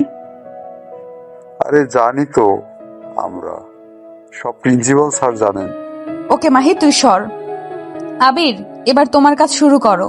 আবির গিয়ে একটা চেয়ার টেনে বসে পড়ে তাদের সামনে, আর একটা বক্স রাখে টেবিলের উপর। সেটা থেকে সে প্রথমে প্লাস বের করে এবং আসিফ সাহেবের একটা নোক টেনে তুলে ফেলে। সে চিৎকার করছে কিন্তু সেটা কারো কান অব্দি পৌঁছচ্ছে না। বল, তোদের বসের নাম কি? কথাটা বলতে বলতে আবির আবার বাক্স থেকে ব্লেড এবং মরিচের গুঁড়া বের করে। জানি না। আবির কোনো কথা না বলে উঠে সবুজ স্যারের গায়ে থাকা শার্টটা খুলে ফেলে এবং তার শাড়ির ব্লেড দিয়ে কাটতে থাকে। বলবি না তোদের কিছু? না। ওকে ফাইন, তোদের বলতে হবে না। আবির আবার তার শরীর কাটতে থাকে এবং তাতে মরিচের গোড়া ঢেলে দেয়। সে গগন পাঠানো চিৎকার করছে কিন্তু সেটা কারো কান অব্দি পৌঁছাচ্ছে না। বলবি না? বলছি প্লিজ, আর না, আমি পারছি না, প্লিজ ছেড়ে দাও আমাকে। আবিদ পানিটা এনে ওর গায়ে ঢেলে দেয়। আবিদ আবিরের কথা মতো পানি এনে ঢেলে দেয়। নে এবার বল। আসিফ ভাই, আপনি বলেন, আমি আর পারছি না। আশিক চৌধুরী আমাদের বসের নাম। সে কি করে বা কোথায় থাকে আমরা কিছু জানি না, সব প্রিন্সিপাল স্যার জানেন। তাকে কোথায় পাবো? সে আগামীকাল আসবে প্রিন্সিপাল স্যারের সাথে দেখা করার জন্য। আমাদেরও যেতে বলেছে, কিন্তু কোথায় আসবে সেটা বল। প্রিন্সিপাল স্যারের বাড়ির পেছনে তার একটা গ্যারেজ আছে, সেখানে আসবে রাতে। তাহলে এবার তোমরা তোমাদের কাজ সেরে ফেলো। আমরা তো সব বলে দিয়েছি, এখন আমাদের মুক্তি দে। মুক্তি দিব, চিরতরে মুক্তি দিব। বলে দুজনে পটাপট 2টা গুলি চালায়। 2টা বুলেট দিয়ে তাদের মাথায় এপার ওপার হয়ে যায়, নিথর হয়ে পড়ে তাদের শরীর। এবার চলো যাওয়া যাক। দাঁড়াও, ওদের ফেলা লাগবে না? না, ওদের এখানেই থাকতে দাও। এরা এখানে থাকলে আমাদের কাজটা আর সহজ হয়ে যাবে। আর এখন চলো, আমি আর কিছু বলতে পারবো না, আমার শরীর অনেকটা ক্লান্ত লাগছে। চলো। তারা সকলে চলে আসে তাদের বাড়িতে, আর সেই ঘুমিয়ে পড়ে। সবে অনেক ক্লান্ত, তাই বিছানার সাথে গা এড়িয়ে দেওয়ার কিছুক্ষণের মধ্যে তা হারিয়ে যায় ঘুমের রাজ্যে। পরদিন সকালবেলা আবিরের ঘুম ভেঙে যায় মোবাইলের সাউন্ডে। সে ঘুম ঘুম চোখে মোবাইলে তাকায়। আদনান সাহেব কল করেছে। হ্যালো আব্বু। কিরে, এখনো ঘুমাচ্ছিস নাকি? কেন, কি হয়েছে? ওত, এত বেলা পর্যন্ত ঘুমানো লাগবে না। আর তোদের কাজ কতটুকু হয়েছে? কাজ আজকে শেষ হবে, আর বাকিটা অবনী জানে। এই অবনীর নাম্বার বন্ধ কেন? দেখ তো। অবনীর নাম্বার বন্ধ হতে যাবে কেন? আচ্ছা তুমি রাখো, আমি দেখছি। আবির লাইন কেটে দিয়ে চলে যায় অবনীতের রুমে। সে কি রুমে কাউকে পায় না? আবির তাদের না পেয়ে পুরো বাড়ি খুঁজে তাও পায় না। সে অনেকটা ঘাবড়ে যায় তাদের না পেয়ে, যে অনেকটা ভয় পেয়ে যায় কিছু একটা ভেবে। তারপর সে আর কিছু না ভেবে চলে আসে ছাদে। ছাদটাতে তাদের খোঁজা হয়নি। ছাদে এসে দেখে তারা দুজন দাঁড়িয়ে আছে। আবির গিয়ে তাদের পেছনে দাঁড়ায়। তোমরা এখানে? আর তোমাদের আমি সারা বাড়িতে খুঁজেছি, জানো কতটা ভয় পেয়ে গেছিলাম তোমাদের না পেয়ে। আরে এখানে ভয় পাবার কি আছে? ঠিক মতো খুঁজলে তো আমাদের পেয়ে যেতে। মাহি, তুমি একটু নিচে যাবে? আচ্ছা, যাচ্ছি। মাহি চলে যায় নিচে, আর আবির পিছনে দাঁড়ায় অবনীর পাশে। অবনীর হাতের উপর হাত রাখে সে। তোমার কি হয়েছে অবনী? কই, কি হয়েছে? আমার কিছু হয়নি। তোমাকে আজকে এরকম দেখাচ্ছে কেন? আর মোবাইল বন্ধ কেন? মোবাইলের চার্জ শেষ। আর আমাকে কিরকম দেখাচ্ছে? আজকে তোমাকে অন্যরকম দেখাচ্ছে। কোনো কিছু নিয়ে মন খারাপ? না। তাহলে মন খারাপ কেন? মামা মামি জারার কথা খুব মনে পড়ছে। কত মাস হয়ে গেল তাদের সাথে যোগাযোগ নাই। আরে বাবা, এখানে মন খারাপ করার কি আছে? আজকে তো আমাদের মিশনটা শেষ হবে, তারপর না হয় আমাদের সাথে গিয়ে দেখা করে আসবে। এবার একটু হাসো প্লিজ। আবির অবনীকে নিজের বাহু ডোরে আবদ্ধ করে নেয়। অবনী কোনো বাধা দেয় না, সেও আবদ্ধ হয়ে যায় আবিরের বাহু ডোরে। দেখতে দেখতে চলে আসে সেই দিনটা, চলে আসে দিনের শেষের রাত্রি। অবনী, প্রিন্সিপাল স্যারের গ্যারেজ কোথায়? আমরা জানবো কিভাবে? শুনলি না, তার বাড়ির পেছনে। আর সমস্যা নাই, আমি ড্রোন নিয়ে পরীক্ষা করে নিয়েছি। তার বাড়ির পেছনে একটা গ্যারেজ আছে। আর হ্যাঁ, অবনী, তোর না সিক্রেট এজেন্ট ছিল একজন, সে কোথায়? তাকেও মেরে ফেলেছে তারা। আর আজকের কাজটা বেশি কঠিন হবে। সবাই 2টা করে পিস্তল নিয়ে যাবে। জানি না তারা কতজন থাকবে আজকে, তাই সবাইকে সতর্ক করতে হবে। তাই সবাই রেডি হয়ে নাও দ্রুত। যে যার মতো করে রেডি হয়ে বেরিয়ে পড়ে এক মরণ খেলার উদ্দেশ্যে। সে মরণ খেলায় শুধু একটাই রুলস হয়, মরো না হয় মারো। তারা সেই মরণের সাথে ডুব দিতে যাচ্ছে। আজকে হয়তো কেউ মরবে না, হয় মারবে। এই অবনী, আমরা তো তার বাড়ির সামনে এসে পড়েছি, এখন কিভাবে যাব? কেন? পেছন দিয়ে ঘুরে তারা গ্যারেজে যাবে। তোর মাথায় কি কোনো বুদ্ধি নাই নাকি? ও, ভুলে গেছি, পেছন দিয়ে যে যাওয়া যাবে। আর ভুলা লাগবে না, চল। তারা সবে একে একে সতর্কতা বজায় রেখে পিছন দিয়ে গ্যারেজের সামনে চলে যায়। এই, তারা ভেতরে কতজন আছে আমরা জানি না, তাই আবারও বলছি সতর্ক থাকবে। আর সবাই গুলি হাতে নাও। সবাই একে একে ভিতরে ঢুকে পড়ে। তারা ভিতরে ঢুকে আশ্চর্য হয়ে যায়। তারা গ্যারেজের ভিতর তো কেউ নেই, তাহলে তারা কি আমাদের মিথ্যা বলেছে? না, এখানেই আছে। ভালো করে খোঁজো, দেখো কিছু পাও কিনা। তারা সবাই যে যার মতো করে খুঁজতে থাকে। আপনি খুঁজতে খুঁজতে একটা অপরিষ্কার জায়গায় এসে পড়ে। সে সেখানে একটা সুইচ রাখা। অবিন সন্দেহবশত সেই সুইচটা চাপ দেয়। চাপ দেওয়ার সাথে সাথে বিকট শব্দ করে ফ্লোরে একটা লিফটের মতো দরজা খুলে যায়। ওরে বাসসালা, আন্ডারগ্রাউন্ড করে রেখেছে। এতক্ষণ সবাই এসে হাজির হয়েছে অবনীর কাছে। ওরে বাবা, শালা অবৈধ টাকা দিয়ে আন্ডারগ্রাউন্ড করে রেখেছে। তাই তো দেখছি। এত কথা বাদ দিয়ে এখন চলো, আর সাবধানে। তারা সবাই আস্তে আস্তে সিঁড়ি বেয়ে নিচে নামতে থাকে। বস, কেউ দরজা খুলে ফেলেছে। কি? কেউ তো জানে না এটার কথা। তাহলে এই দাঁড়া, এখানে তো সিসি ক্যামেরা আছে। দ্রুত কম্পিউটার ওপেন কর, আর তোরা সবাই পজিশন নিয়ে নে, কেউ আসলে গুলি চালাবি। তারা দুজন চলে যায় কম্পিউটার রুমে। বস, এখানে আমাদের 4 জনকেই দেখা যাচ্ছে। তাদের সবার হাতে গুলি আছে, কিন্তু কারোই মুখ দেখা যাচ্ছে না। 4 জন? ওকে চলো, তারা আসলেই তাদের মেরে দিতে হবে। তারা সবাই নামতে নামতে একেবারে শেষে চলে এসেছে। হঠাৎ একটা গুলি এসে অবনীর হাতে লাগে। অবনীর হাতে থাকা গুলিটা পড়ে যায়। এরকম হঠাৎ আক্রমণের জন্য তারা কেউ প্রস্তুত ছিল না। আবির তাড়াতাড়ি গিয়ে অবনীকে ধরে একটা পিলারের পিছনে চলে যায়। আর মাহি এবং আবির তাদের সাথে গুলিতে মোকাবিলা করেছে। তোমার কিছু হয়নি তো? আরে তুমি বসে থাকো, আমরা যাচ্ছি। আর তোমার কিছু হয়ে গেলে আমার কি হবে? দেখো আবির, আমার সামনে এখন এসব ন্যাকামি করবে না। আমরা মিশনে এসেছি তোমার ন্যাকামি দেখার জন্য না। এখানে হয় মারো না হয় মরো। আর আমার সাধারণ একটা গুলি লেগেছে, বেশি কিছু না তো, তাই সামনে থেকে সরে গুলি চালাও। বীর ও আর কোনো কথা না বলে যায় আবিদের কাছে। তার পিছনে অবনীও আসে। তারা 4 জন একে একে সবাই মেরে দেয়। অবনীর অসাবধানতার কারণে হঠাৎ আরো একটা গুলি এসে লাগে তার বুকে। সে ছিটকে পড়ে যায় কিছুটা দূরে। অবনীর অসাবধানতার কারণে হঠাৎ আরো একটা গুলির এস লাগে তার বুকে। সে ছিটকে গেছে, পড়ে যায় কিছুটা দূরে। আবির দৌড়ে গিয়ে তাকে ধরে। অবনী ছিটকে পড়াতে তার মুখ থেকে মাস্কটা খুলে যায়। ও তাহলে তোরা মরিসনি। অবনী আবিরকে সরিয়ে দিয়ে আবারও দাঁড়ায়। আরে আল্লাহ যাকে বাঁচায় রাখে তাকে তোদের মতো কুত্তারা কিভাবে মারবি? আর তুই তো মেয়র, তোকে আমি প্রথমে দেখে অনেক অবাক হয়ে গেছি। যাই হোক, তোর কাজ জনগণের সেবা করা, তুই তা না করে তাদের ধ্বংসের পথে ঠেলে দিলি। আরে রাখ তোর বকবক। আমি মেয়র হয়েছি তো কি হয়েছে? এ জীবনে টাকাই সবকিছু। সরকার থেকে যে টাকা পাই তা দিয়ে আমার কিছু হবে না।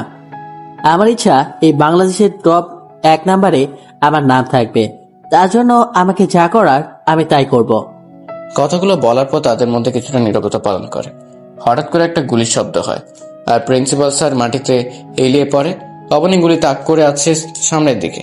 প্রিন্সিপালের মাথা ভেদ করে গুলি এপার ওপার হয়ে যায়। আশিক চৌধুরী অবাক এবং কিছুটা ভয় দৃষ্টিতে অবনীর দিকে তাকায়। কি মাহি, তোর কাজ কি শেষ হয়েছে? তারা এক্ষুনি এসে পড়বে। কি কাজ? আর কারা আসবে এখানে? তোরা কাকে আসতে বলেছিস? কিরে ভাই, পেলে নাকি এখন? আমি ভয় পাবো কেন? তোরা কাকে আসতে বলেছিস? আমাদের দলের লোক আসতে হবে না, তোদের এখান থেকে নিতে হবে না। আরে তারা আসার আগে তোরা বাঁচতে পারবি না।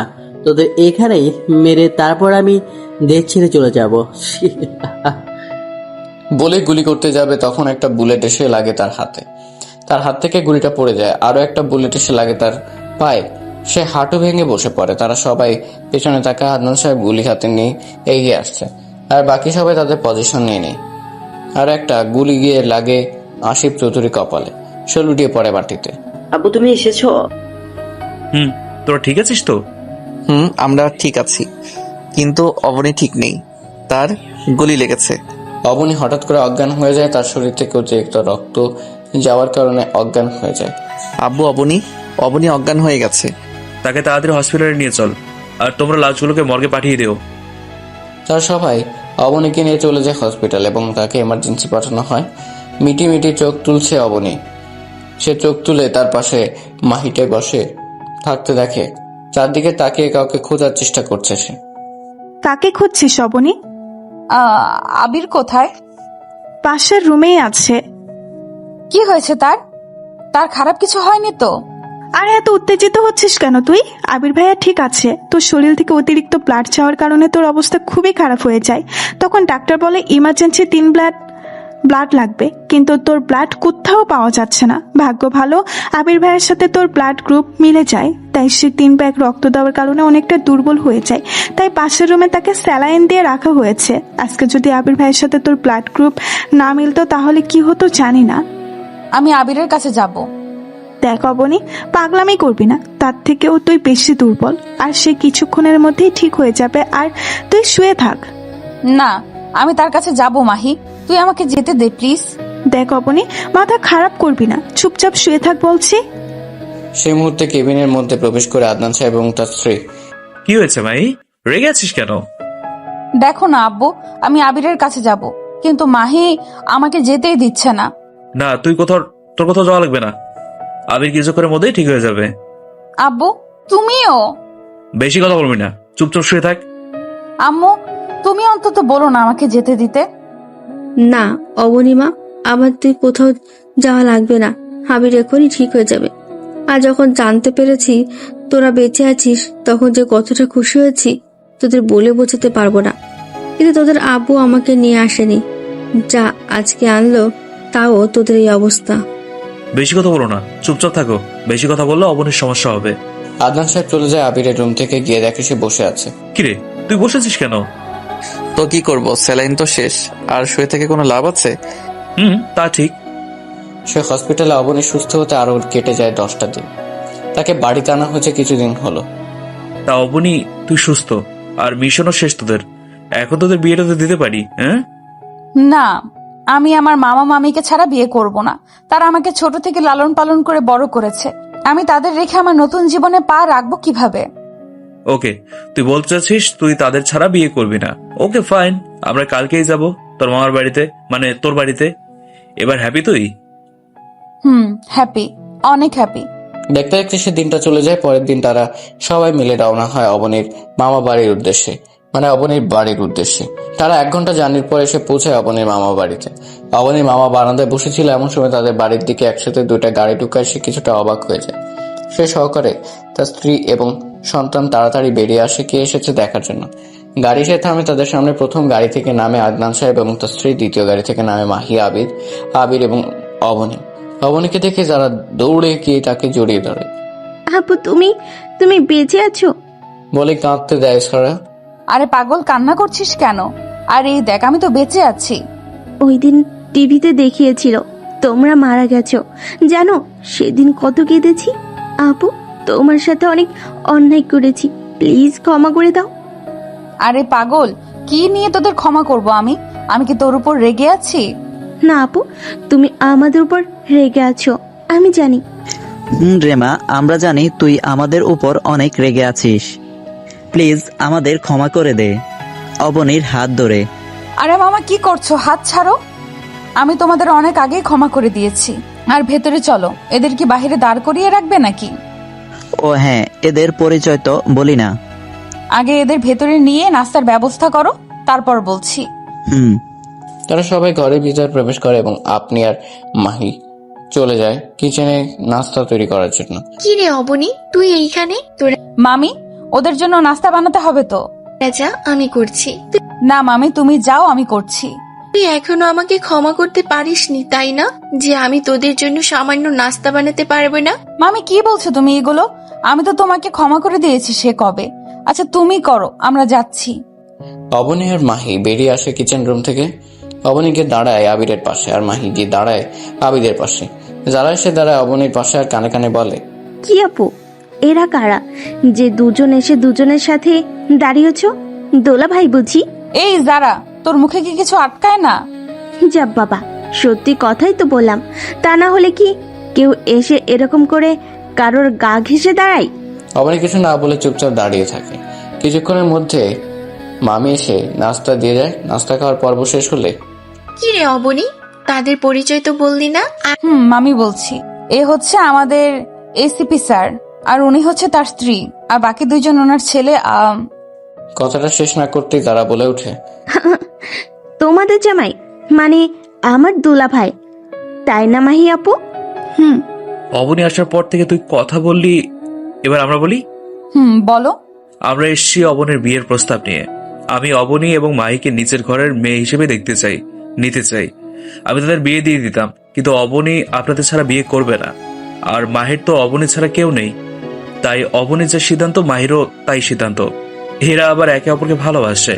এখন আপনারা যদি চান তাহলে তাদের দুজনকে আমার ঘরের পুত্রবধূ হিসেবে নিয়ে যেতে চাই। আমরা আর কি বলবো, যদি তাদের দুজন এই বিয়েতে মত থাকে তাহলে আমাদের কোনো আপত্তি নেই। ওদের সুখেই তো আমাদের সুখ। তার কি, হয়েই তো গেলই। তা এখন তোদের দুজনের কোনো আপত্তি নেই তো? তাদের দুজনের একজন কথা বলে না, মাথা নিচু করে চুপচাপ দাঁড়িয়ে আছে। তারা আরে চুপচাপ থাকার সম্মতির সিদ্ধান্ত দেয়, আর তারা মুখে বলতে বুঝি লজ্জা করে না? হ্যাঁ, তাই না পুরা? তো যাই হোক, তাহলে বিয়ের তারিখ ঠিক করে গেলেই হবে, আর তারা এখন এ বাড়িতে থাকবে। বিয়ের দিন তারিখ ঠিক করে চলে যায়, বাকিরা যে যার রুশে চলে যায়। অবনীও মাহি অবনীর রুমে চলে যায়। তখন অবনীর মামি রুমে প্রবেশ করার সাথে তার মামা। কিছু বলবে মামা? এই নে তোর সম্পত্তিগুলো, আমরা আর এই পাপের বোঝা সইতে পারছি না। না আরে মামি, এগুলো দিয়ে এখন আমি কি করব? এগুলো তোমাদের কাছে রেখে দাও। আরে এটা হয় না, এটা তোর প্রাপ্য জিনিস, তাই এটা তোর কাছেই রেখে দে। মামি আর একটা কথাও বলবে না, যা বলেছে তাই করো। এগুলো তোমাদের কাছে রেখে দাও, যদি না রাখো তাহলে আমরা এক্ষুনি বাড়ি ছেড়ে চলে যাব। না যাস না, এগুলো রেখে দিস, তবুও তোরা যাস না। অবনীর মামা এবং মামি চলে যায় তাদের রুমে, এবং অবনী আর মাহিও ফ্রেশ হয়ে নেয়। দেখতে দেখতে চলে আসে বিয়ের দিন। অবনী এবং মাহিকে সাজিয়ে এনেছে পার্লার থেকে। তোদের আজকে হেব্বি সুন্দর লাগছে, আমার মন চাচ্ছে আমিও সাজি এরকম করে। ও তাই বুঝি? তোরও বুঝি বিয়ে করার ইচ্ছা যাচ্ছে? আন্টিকে বলবো নাকি? না না, বলা লাগবে না, আমি এমনিতেই ঠিক আছি। বলেই তারা দৌড়ে চলে যায়, আর মাহি অবনীও হেসে দেয়। দেখতে দেখতে তাদের বিয়েটাও হয়ে যায়। তাদেরকে নিয়ে আসা হয় আদনান সাহেবের বাড়িতে। হেঁটে প্রায় মাঝখানে আরো কয়েক মিনিট। এখন রাত 12:02:04। দুই রুমের দরজার সামনে দাঁড়িয়ে আছে আবির এবং আবির। এই শোন, বিড়ালটা ভালো করে মারবি কিন্তু, বেঁচে যেন না ফিরতে পারে। এ কি বলি তুই? আমি তোর বড় ভাই, এসব বলতে তোর লজ্জা করে না? আসছে বড় ভাই, যা বিড়াল ভালো করে মারবি। বলে আবিরকে ধাক্কা মেরে রুমে ঢুকিয়ে আর নিজেও ঢুকে পড়ে নিজের রুমে। অবনী ইয়াহাব বড় ঘোমটা টেনে বসে আছে বাসর ঘরে। আবির গিয়ে তার সামনে দাঁড়ায়। অবনী সে তাকে 5 ছুঁয়ে সালাম করে, আবার গিয়ে বসে পড়ে।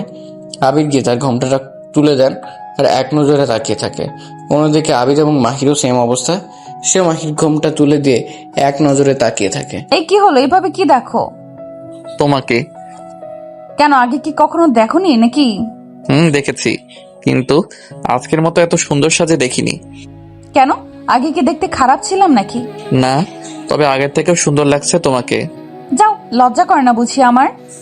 ওরে আমার লজ্জাবতী রে। এই শোনো না। বলো। চলো না ছাদে যাই। এখন যাবো, তাও এত রাতে? তো কি হয়েছে, চলো না। আচ্ছা চলো। তারা দুজন চলে আসে ছাদে। এসে তারা গিয়ে বসে পড়ে দোলনায়। অবনী দোলনাতে আবিরের কোলে মাথা রেখে শুয়ে পড়ে। এই তুমি কিন্তু আমাকে প্রপোজ করনি। তো কি হয়েছে? এখন তো আমাদের বিয়ে হয়ে গেছে, সো কোনো প্রপোজ করা লাগবে না। লাগবে না মানে? তুমি এক্ষুনি আমাকে প্রপোজ করবে। আচ্ছা বাবা, রাগ করছো কেন? করছি, কিন্তু কি দিয়ে করবো? আমার কাছে তো কিছুই নেই। দাঁড়াও, দিচ্ছি। বলে অবনী তার হাত থেকে একটা চুড়ি খুলে দেয়। নাও, এখন করো। আবির কি অবনীর হাত থেকে চুড়িটা নিয়ে তার সামনে হাঁটু কেড়ে বসে পড়ে। ভালোবাসা কি তা আমি জানি না, ভালোবাসা কাকে বলে সেটাও জানি না আমি।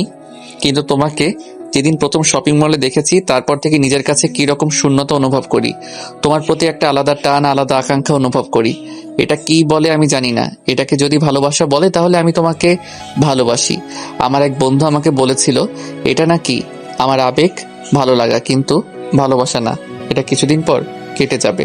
কিন্তু প্রথমে একটা মানুষের আবেগ দ্বারা শুরু হয় তার প্রিয় মানুষটার কাছে যাওয়ার। আবেগ ছাড়া কখনো ভালোবাসা হয় কিনা জানি না, কিন্তু আমার আবেগ দিয়ে ভালোবাসা হয়েছে তোমার প্রতি। সেই ভালোবাসা থেকে আজকে আমরা নতুন জীবন চলা শুরু করেছি। আচ্ছা, তুমি কি হবে আমার বাবুর আম্মু? নিবি কি আমার এই অগোছালো জীবনটা গুছিয়ে দেওয়ার দায়িত্ব? হবে কি আমার সূর্য অস্ত যাওয়ার সময়টা দেখার সাথী? হবে কি আমার রাতের জ্যোৎস্না বিলাস করার সাথী? হবে কি আমার একই রাস্তায় পাশাপাশি হাতে হাত রেখে চলার সাথী? I love you Aboni. Aboni Abir হাত থেকে চুড়িটা নিয়ে বলো। তোমার বাবুর আম্মু, দায়িত্ব নিয়েছি তোমার অগোছালো জীবনটা গুছিয়ে দেওয়ার। সাথী হব তোমার সূর্য অস্ত যাওয়ার দেখার। হব তোমার জ্যোৎস্না বিলাসের সাথী, হব তোমার হাতে হাত রেখে চলার সাথী। আবির উঠে অবনীকে আগলে নেয় নিজের বাহু ডোরে। অবনীও আজ নিজ ইচ্ছে আবদ্ধ হয়ে যায় আবিরের বাহু ডোরে। এভাবে তারা কতক্ষণ ছিল জানা নেই। এই একটা ইয়ে দাও না। ইয়েটা কি? পাপ্পি। আমি এখানে দিতে পারবো না, রুমে চলো। তারা দুজন চলে যায় নিজেদের রুমে। আজ এখান থেকে শুরু হবে তাদের নতুন জীবন, নতুন করে গড়ে তোলা তাদের সংসারের স্বপ্ন। আচ্ছা, তারা হারিয়ে যাক না তাদের অতল ভালোবাসে, দেখাক না তাদের নতুন সংসারের স্বপ্ন। সেখানে আমরা কাবাব মে হাড্ডি মুখে জানতে এখন বহুত শুনে ফেলেছেন। আর না, একেবারে যাবেন গা। অপেক্ষা করুন নেক্সট গল্পের জন্য। সে পর্যন্ত ভালো থাকবেন। ধন্যবাদ।